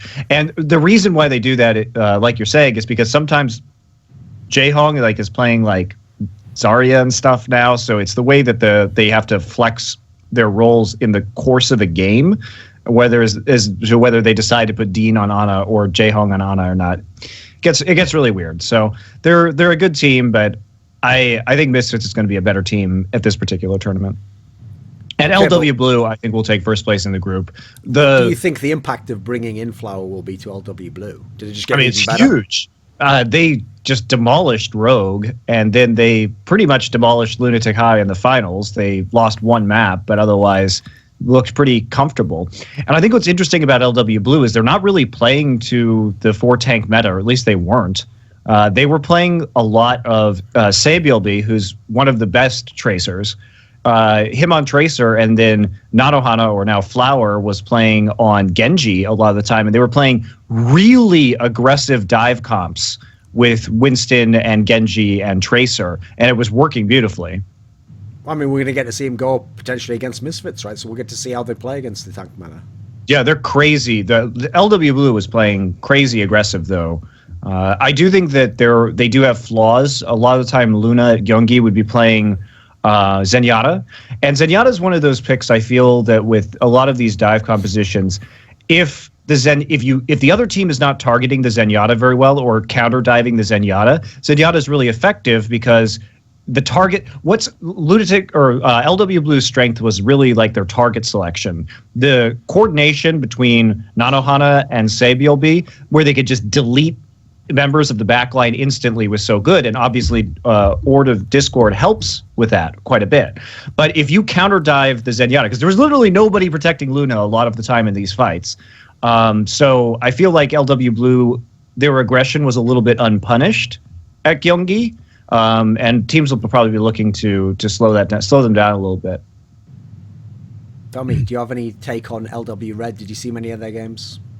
I saw a little bit. Obviously we're at MLG, so we didn't get to catch a lot of it. But Monty's definitely giving me flashbacks of their dive comp, though, because I've definitely been a victim of that as a support player. It must be like, really and it's. I'm not even exaggerating. It's just it was the hardest dive that I've seen, like that I've had to play against, like out of any team that I've like.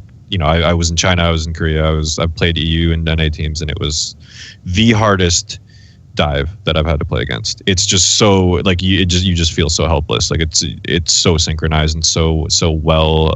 Like their approach is like so not telegraphed. Like it's not very telegraphed, and it's just so hard to make a read on how to really counter it. Because for the most part, we were actually really good against the dive. Like our peels are really good on my team or before at least, and like most dive comps, like I'm just like free. Like they peel for me so well. My team actually supported me super well in that regard. But versus them, like I'm just dead constantly, and my team just like, what is happening? What's going on with you? And I'm just like, what do I do? I don't know. But their execution is really, really fast. And their target calling is really, really good. So that's why it's so fun to watch them, because I think if any team's going to be playing a little bit counter meta, it will be LW Blue at this particular event. And also, Janus, I think, is a pretty underrated Reinhardt player. He had some nasty plays on Reinhardt over the course of the season and over the course of the first season of Apex. Back to the group, though, I do think that those are the two teams. I agree with Monty, like LW and Misfits to go forward. Okay. Sorry, just what answer. Have you been practicing against Misfits at all recently, or have you heard any rumors about them? Because I haven't. Obviously, none of us have really seen them since Gyeonggi, which is like a month ago. So I haven't, and I don't know anyone that has. I actually know a lot about, like Rogue and like a lot of the other teams, but I actually haven't really heard much about how Misfits is. But just that lineup seems really sick, and I think they're just going to be better than obviously when they were at IEM. So I could see them doing a lot of work there. But LW, I just feel like they're just insane. Like I don't see them taking anything less than first in that group. Okay, what do you think about Envious's group? It's the one that has MVP, Infinity, Meta, Athena, and then BK Stars obviously were a team who actually had a pretty good run because they had kind of the easier side of the bracket in the last season. So we played the only team that I have experience with in that group is actually just BK Stars. So I mean, I would say BK Stars, while they did have like an easier ride, like they're a solid team. So I mean, if I had to predict, I would say that it's them and Envious, because I don't really we never got to play that MVP team or Meta Athena. Is that a rebrand or is that Meta Athena is the Meta? They were a challenger team last time. They have they have yes. Effect. That guy's yes, they have monster. Effect. I've they never also been have carried more in matchmaking in my life than when I was in Korean matchmaking and he got on my team. Like he was building his we were playing defense on Volskaya and he was playing defensive tracer and he was building his ult so fast he had it every single team fight and every pulse bomb would kill 2 to 3 people. That's not an exaggeration. Like he was just like, I've never seen a tracer get so much value out of his pulse bomb in my life. He was just like throwing random pulse bombs that he built like so fast and constantly getting 2 to 3 Ks. It was so like I was AFK. I was just not even playing the game. He was just giving me rank points. That guy's really good. I don't think that guy's even on the starting lineup though, because now that I think about it, we did scrim this team, and he was in spec a lot. If it's the same team, unless he's changed teams, I don't really remember this team. He definitely was not playing in the qualifiers. They were playing with Saya Player, and Saya Player is actually super good too. He was playing some even Widowmaker on certain points during the qualifiers, and he was pretty amazing. The standout player though, in my mind, besides Saya Player, who was very good, is Hoon, their Zarya player. He was getting Zarya. Sometimes he would get Zarya ults, and the other Zarya would be at 50% of an ult. He gets Zarya ults ridiculously fast. I mean, his damage output is through the roof as a Zarya player. He tends to play pretty far forward to get a lot of shield charge, so it is abusable, especially if you can get like a diva behind him or something, like a diva ult. But he is a really exceptional Zarya player, and really stood out to me over the course of their qualification. For some reason, right, when I looked on the Wikipedia entry for this team, this is just such a minor thing, Monty. It's not even relevant to the game itself, but the name of their coach is Royal Lord. That's his alias that he's chosen. Like, narcissistic at all. Like what I like about that is that's just like some Korean shit where he just picked some words, but like that sounds so incredibly narcissistic. As though he's just sat around the team house like, Coach, call me by my name. Royal Lord, please, I beseech you. What should I do? Well, Thorin, you literally created Lord bets so that other people would have to call you Lord. Sad thing is, here's the thing, Monty. Actually, no, I'll explain now to people the concept, though, because a lot of people think that was a mistake, right? I created these bets where the winner of the bet gets called Lord by the loser, right? Publicly on Twitter or on the show or whatever. And people thought naively, oh, but Thorin, that backfired on you. You lost most of the Lord bets. That's the part people never understood, is that the currency was never equivalent. I was scamming people on the exchange rate because it didn't matter if I lost 5 Lord bets. If I won 2 Lord bets, here's what's happening. Think about it. Me, a random pleb who isn't even a pro player, calls a pro player a Lord. Great. What does that mean? But every now and then, someone who was a pro player had to call me a Lord. So the exchange rate's insane on that. I'm actually winning massively on those Lord bets. So also you were getting called Lord more often, whereas they would only get called Lord once. Exactly. Pretty good. Except that time where I did honor and call Loco Doco Lord for about a whole year or something mental. Yeah. In a borderline illegitimate bet, which we were. It was an illegitimate bet. It was an illegitimate bet. Literally brought in like a world champion or something like. All right, legit. Anyway, back to the topic at hand. So we don't really know much about Group A. I mean, as a result, I'm assuming. Well, we're the weird BK thing Stars that and NBA I don't favorites. like about this system that is going on with this particular tournament is that what's strange to me is that MVP Infinity and Meta Athena were both teams that qualified out of Challenger.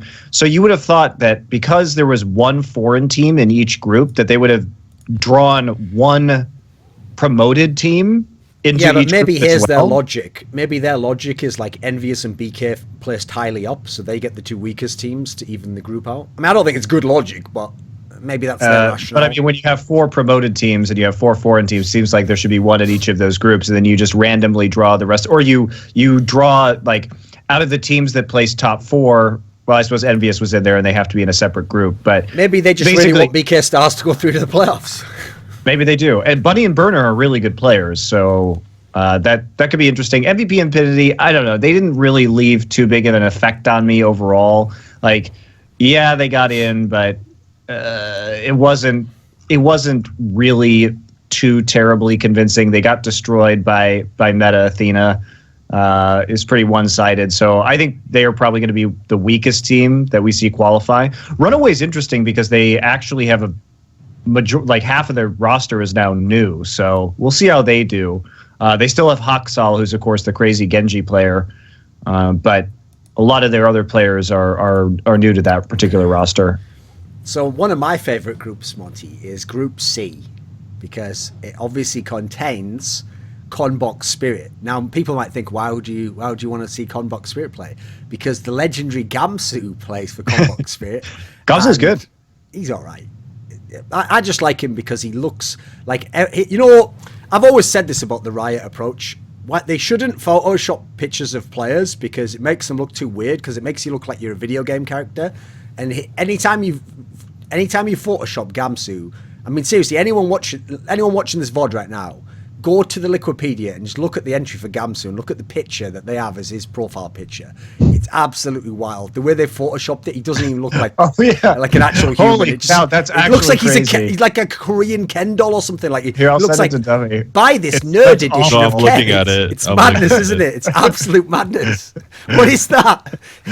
I've seen It's him like- in real life. He's a real person. That's not Yeah, even he a real doesn't person. look like that at all. Jesus. That is wild, isn't it? I can't handle it. Anyway, so Well, Konbox is interesting because they lost Zunba, who's probably their best player. So they picked up Twilight from where was he before? BK Stars. He was actually a very good Ana player. So it's interesting that he would have left BK Stars in order to go over to Konbox. But Myung-hoon apparently has now moved to the tank role.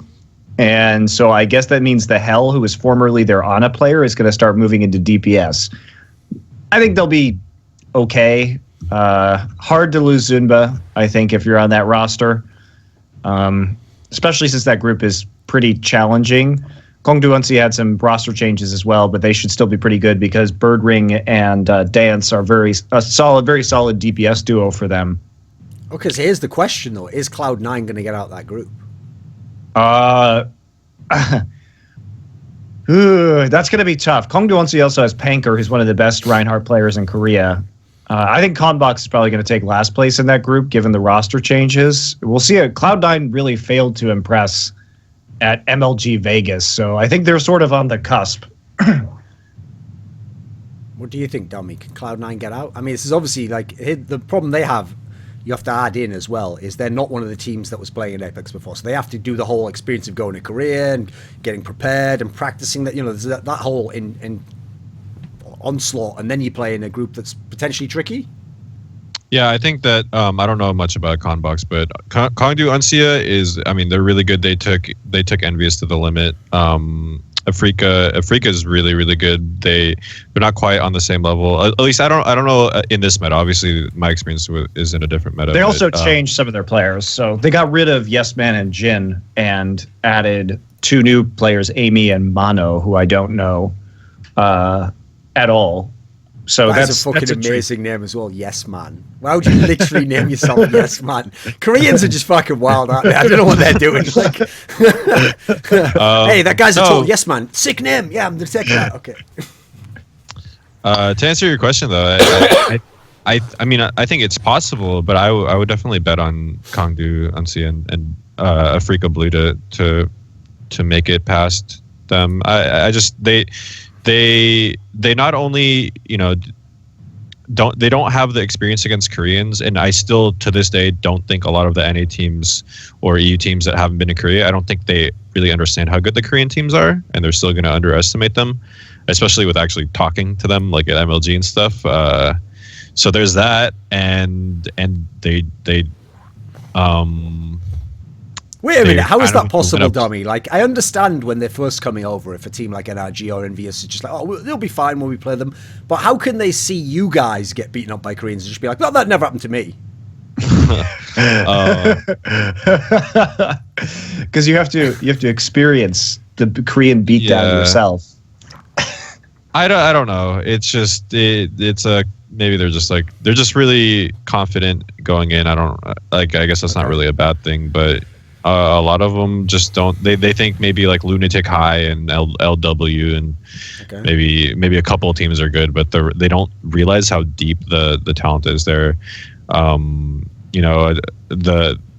We scrimmed probably like 12 plus different teams. all of them seemed so high level. Like all of them were teams that would give like a Cloud9 or a Fnatic, like a top NA team, trouble. Like they would give those teams trouble, and that's like the 12th team in Korea.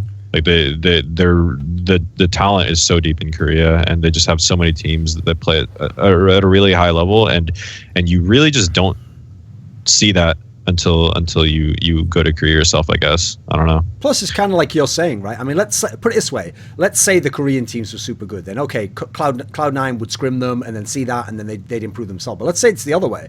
Let's say Cloud9 goes there, and some of the Korean teams are like just similar level at the time. Well, it sounds in general like the Korean teams do better with their scrims. Like they adapt more, they pay more attention, they're more methodical about it. And that's why we saw a bunch of upsets in the first season, teams improving, like hand over fist. I mean, it's potentially difficult for Cloud9, even if they do well on the early weeks there, to not underestimate the opponents going forwards, Yeah, honestly, the way it's set up too is it's a little like for whatever reason, that the NA teams and EU teams they don't really play that well at on stage if you don't have like practice. Like you just go right into it at OGN, and there's no practice room or anything, and like doesn't sound like that big of a deal, but I think it is, and they're not going to be used to that like setup. Like they're used to being like going to MLGs and all these events. They do have like warm up time. Come on, that's not true. A little. I mean, you set up and you just like play a quick play. I don't know. There's some. I'm not saying that. I'm just saying before people start getting mad, you do have a chance to warm up a little bit before the match. Oh my God, wait a minute, that's why Lord Seagull would definitely have destroyed if he'd have been given the 30-minute one. No, we found it out. The conspiracy is out, Monty. It's the Koreans. They're cheating. Yeah, no, I did not mean it that way. Like, it's definitely not a negative towards OG. I know, but that's people are just gonna. Well, no, I mean, maybe they should have practice rooms where the people can have PCs where they can sit on while one match is going, because I do think a problem exists where if you are the second set of matches in the day, because you have 2 5s, you basically your warm up comes and then you watch the other players play a match, and then you don't have a room with PCs to warm up on while the other match is being played. I agree that might. Why is that though, Monty? Because if you remember, the old OGN studio used to have that room next door to them where they famously used to play all those like Brood War tournaments that has like 100 PCs in it or something, isn't it? Yeah, it's an issue, I think, and as Dubby can tell you, it's not like there isn't space for 6 computers. The team rooms are quite large; they're quite big. So the green rooms and stuff, they have tables, chairs, stuff for the players to sit in, eat at, whatever. They could fit 6 PCs along the wall. I don't know why they don't do that, but okay, they have tables and chairs and everything. Okay, cool. Yeah, it is definitely, like you said, though, it is rough, mostly for the second team on, because you're watching a whole best of 5 without getting to do anything, and then you go, like, it is pretty rough. But, obviously, you should be able to adapt and step it up for, like, it's not like the worst thing in the world. But, I don't know, the environment is definitely something they're not going to be used to, just in terms of practice and when they go up on stage. And they might underestimate the Koreans a little bit still. and I think it just, even aside from all that, Kangdu Uncia is a really good team. Like I haven't seen their new lineup in the new meta, but they were so good when we played against them. They were like one of the best, if not the best team that we had as a practice partner. They're on another level. They're definitely very close to envious. Kangdu Uncia? Yeah. Oh, okay.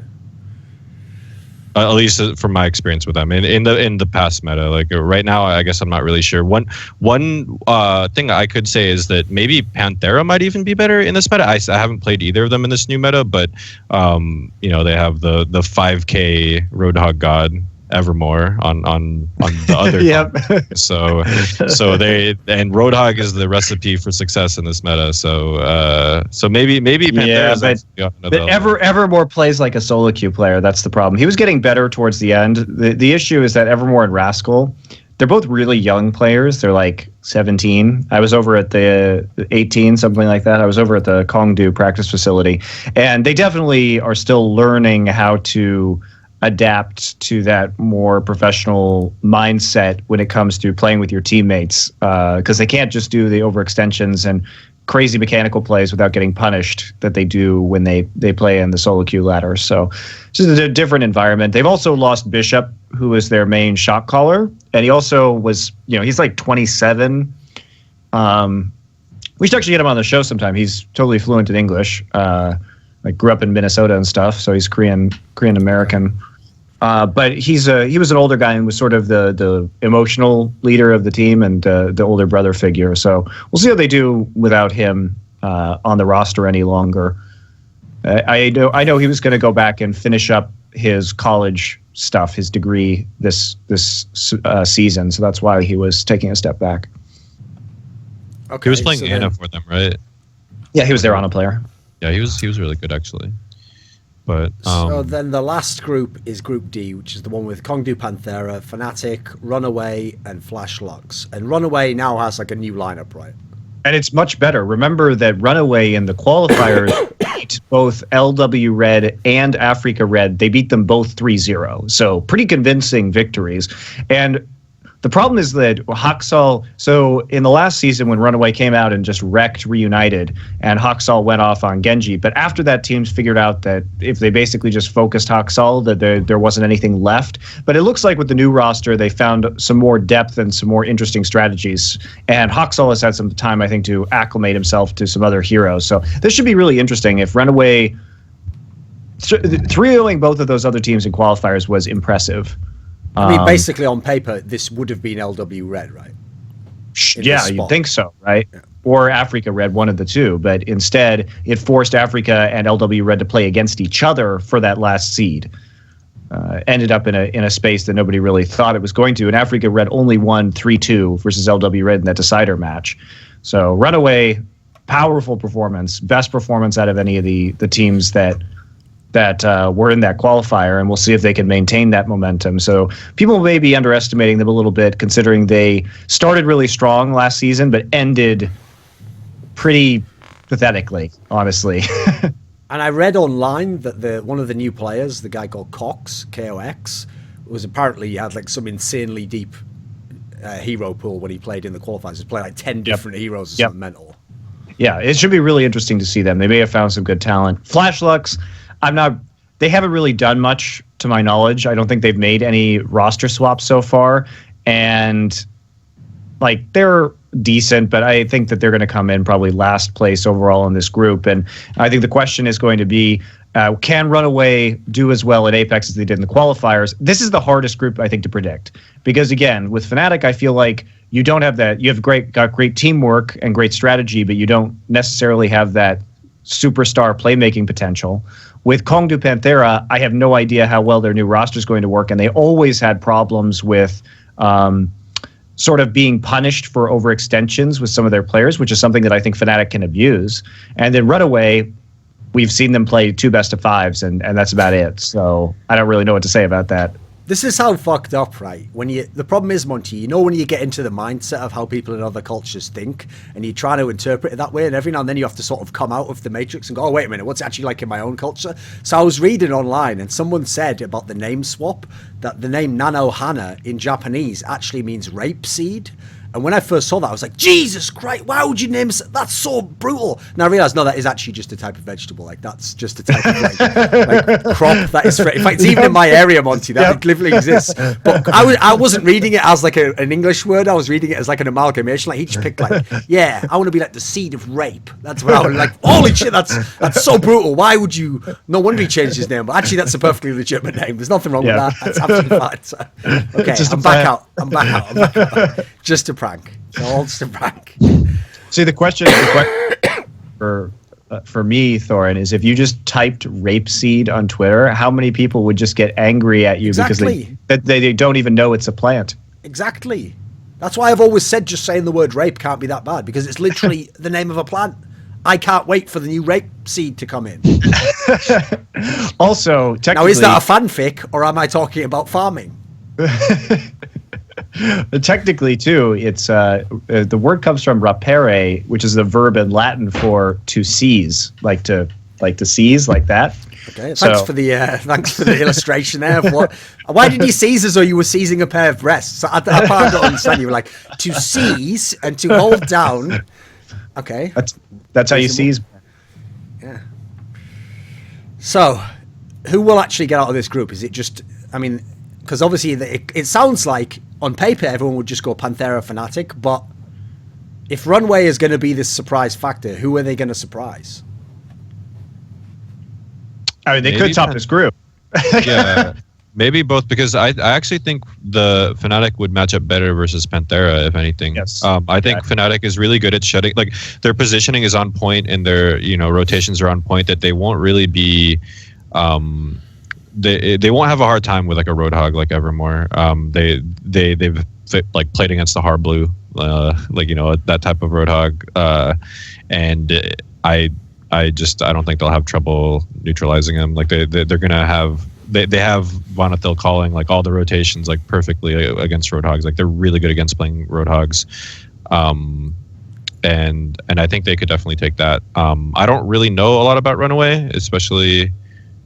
I mean, nobody knows a lot about new Runaways. yeah. I mean, even the old one, I didn't really we didn't play them, but so maybe they can top the group. But I actually think between Fnatic and Kangdu Panthera, I think I would go towards Fnatic actually, and then definitely against Flashlux, I think Kangdu Panthera and Fnatic would beat Flashlux. So I would have Flashlux going last place like Monty, and it's a toss up. I don't know between Fnatic and Runaway how that would go.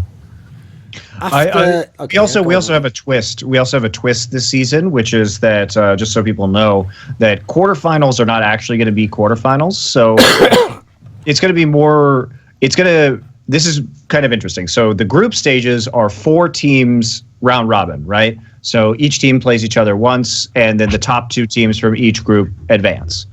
What's going to happen in quarterfinals is that there are going to be 2 4-team groups in a dual tournament bracket. So it'll be 2 groups of 4 in a double elimination bracket, right? And then the top 2 teams from each of those 4-team groups will advance to a standard single elimination semifinals into finals. So a bit different this time around. I mean, this is actually a format that has been used in other tournaments. Of course, especially in StarCraft. But it's basically just 2 group stages, then a small playoffs. Okay. Yes. Right. Yep. Just clarifying that so people know. Okay. Right. What do you think, Dommy? Since you were there for the last season of Apex, and NRG had all these hopes for them, and you've played all that time in Korea, and now you've come away, are you fine with just not being in this Apex season? We're just having to chill at home and figure things out and see what happens there? I mean, I definitely I would definitely always want to be in Korea. Like I was really looking forward to being able to compete in Korea again. So, it's really just it is necessary that we rebuild and we take the time to figure things out. It's kind of unfortunate though that like a lot of the top teams that we would want to practice against aren't going to be here while we're rebuilding, but Yeah, I mean, we kind of need Where to do that. Where are they gonna be? But I mean, you got tons of teams in NA still. The Winter Premier teams are like 8 teams in that tournament.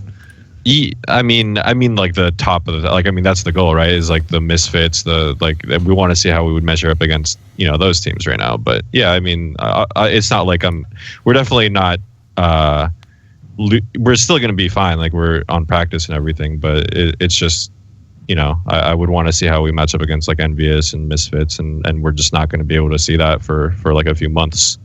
But yeah, and to like go back to the question, like I definitely wish we were in Korea. Like I was, I really enjoyed my time there, and it actually motivated me more, just being there, just being like having that practice environment, just have it like being together with your team in a hotel for a couple of months, and just having a practice room, and just having all these teams to play against and practice with. Obviously, it didn't really like work out for us. We didn't make the best of it, but it was really good for my mindset, and it's a lot harder to have that mindset and drive like overseas, like in NA.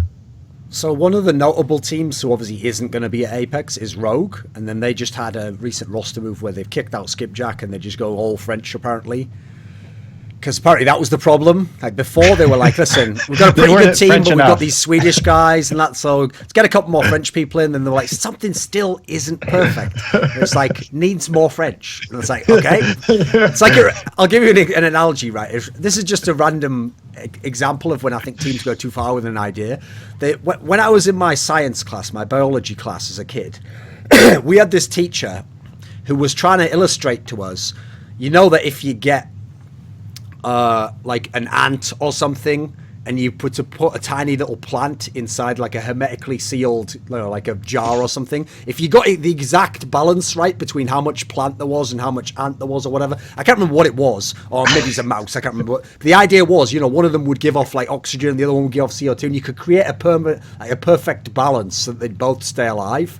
And so since this same teacher, just as a side note, was for some reason like obsessed with polar bears, right? I used to make a joke that I drew out this little image where he'd made a massive jar and he'd put in loads of polar bears and they were all just dead, and there was one tiny little plant, and then his solution was him just thinking, needs more polar bears. That was him thinking the balance. That's what I think of when some of these teams do like mad roster change. So what do you think, Dommy, of Skipjack being removed and Rogue going a different way?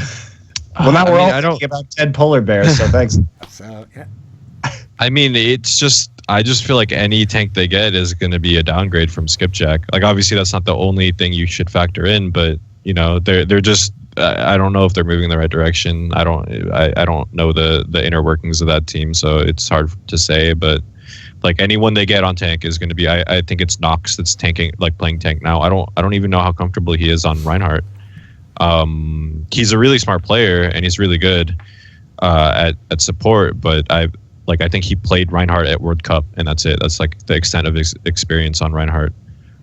And just at the end of the day, like they're just probably so confused because Tivik has big shoes. Whoever has to fill the shoes of Tivik is just like how do you do that? Like there's who is going to do that? So I enjoy that somehow the French players were like, yeah, we probably don't need this Tivik guy. Like, fuck that shit. Let's just go all French. What kind? No, but guys, he's really good. He plays all these different heroes. But is he French? There we go. You got me there, brother. Nothing I can do with that. Yeah. Get him out. Get him out. Also, by the way, Monty, I'd love to know what that Skipjack guy was thinking. So they were doing this roster move. They seem to be kicking out everyone who's not French. So, am I still in the team? Yeah, you're fine. Don't worry. Like, we love you and that at the end. Yeah, the thing is, we've just found out you're not actually French, are you? Well, obviously not. I'm from Germany.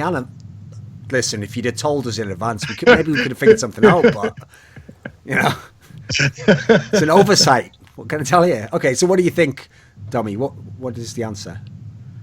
I mean, I don't know if there is like when you lose someone like Tivik, there's no answer to like be, maybe there is no answer to be on that same level. Because Soon is amazing. He's incredible. Like ACAM's a really good, hit scan player, but I think they just have a certain expectation. They won a couple international events, and they just have that expectation that that's the level they should be at, and it's just going to be really hard. Not to state the obvious, but again, how do you replace Tivik? Nico is also someone they brought in. He's actually really good, but he's just not Tivik. Soon is not Tivik. I don't know. Well, plus I see the big flaw as well being, it's not just that you've taken this risk now and you've gone with the all-French lineup thinking that's going to help, but you've now set the precedent that you're going to recruit French people, which has now massively limited your options. But this is what happened everyone else can recruit anyone. Too. This is what happened in Counter-Strike 2, Duncan. All the French teams just trade players amongst each other constantly, right? Yeah, but the difference is that you at least have to have the same country in theory in Counter-Strike. In this game, you're actually allowed to pick anyone from anywhere in the world. Just because why you do can't have understand the same country. Because in Counter-Strike you do. That's just the way it works. In general team stuff. It's more communication. It's more in-depth shit. There's less maps for a start. Obviously, you have to play a position with a guy for a long time. It's I think there is a logic to it. I think League of Legends team should have done it, but maybe it's not as much of a big deal in League of Legends. Who knows? But the difference is, in Overwatch, I don't really see that many reasons, aside from cultural reasons. Like, for example, if you lose and you're from the same culture, maybe you understand that guy better, or you have a sense for how he's going to go off, etc. That might be a logic. In that sense, I can understand why maybe Tailspin didn't fit on Envious. But I don't really know that, in Overwatch, you need to have people from the same country necessarily. I mean, I'm sure all these people, in theory, they could all speak English.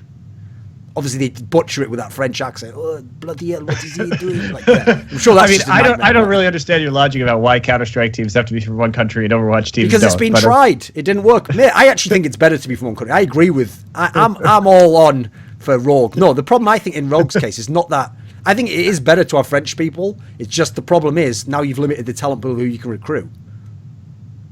Well, fortunately, they have all the best French players, and they're all really good, so... Maybe that will but what happens when one isn't? What happens when one has a fight with someone then? When you have to do this and that and the other? Well, you just need another all-French team so that they can trade. When they fight, they just trade amongst each other like the CS French teams, right? Yeah, that would be the solution. Get a second French team going. Meanwhile, Skipjack's just off on his own. Is there any Germans out there? Anyone from Germany I can play with?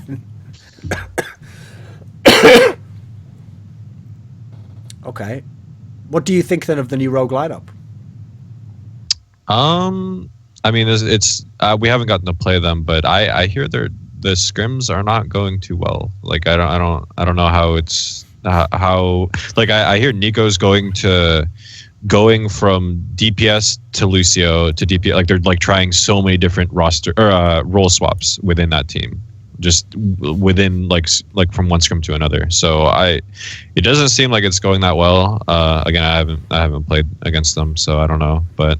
It on paper it should be a lot better though, than what it sounds like from the teams that have scrimmed them. Just because, you lost that on Tivik, but Soon is a beast. Soon is so good, and the player that they picked up, Nico, is he hasn't been at the top in a while. He was a top player in beta, and he kind of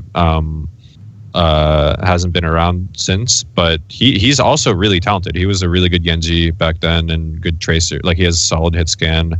I don't really know what the issue would be with maybe Tivik did a lot of the calls. I'm not sure. I don't know the work. Oh, no, Nox did a lot of that might actually be the big issue. Is Nox, the caller, is now on Rhine, where he just literally doesn't see anything on the map. He's literally just holding right click there as the main caller. So that might be messing up the dynamic for sure. But other than that, I don't know. The roster definitely overall seems really good.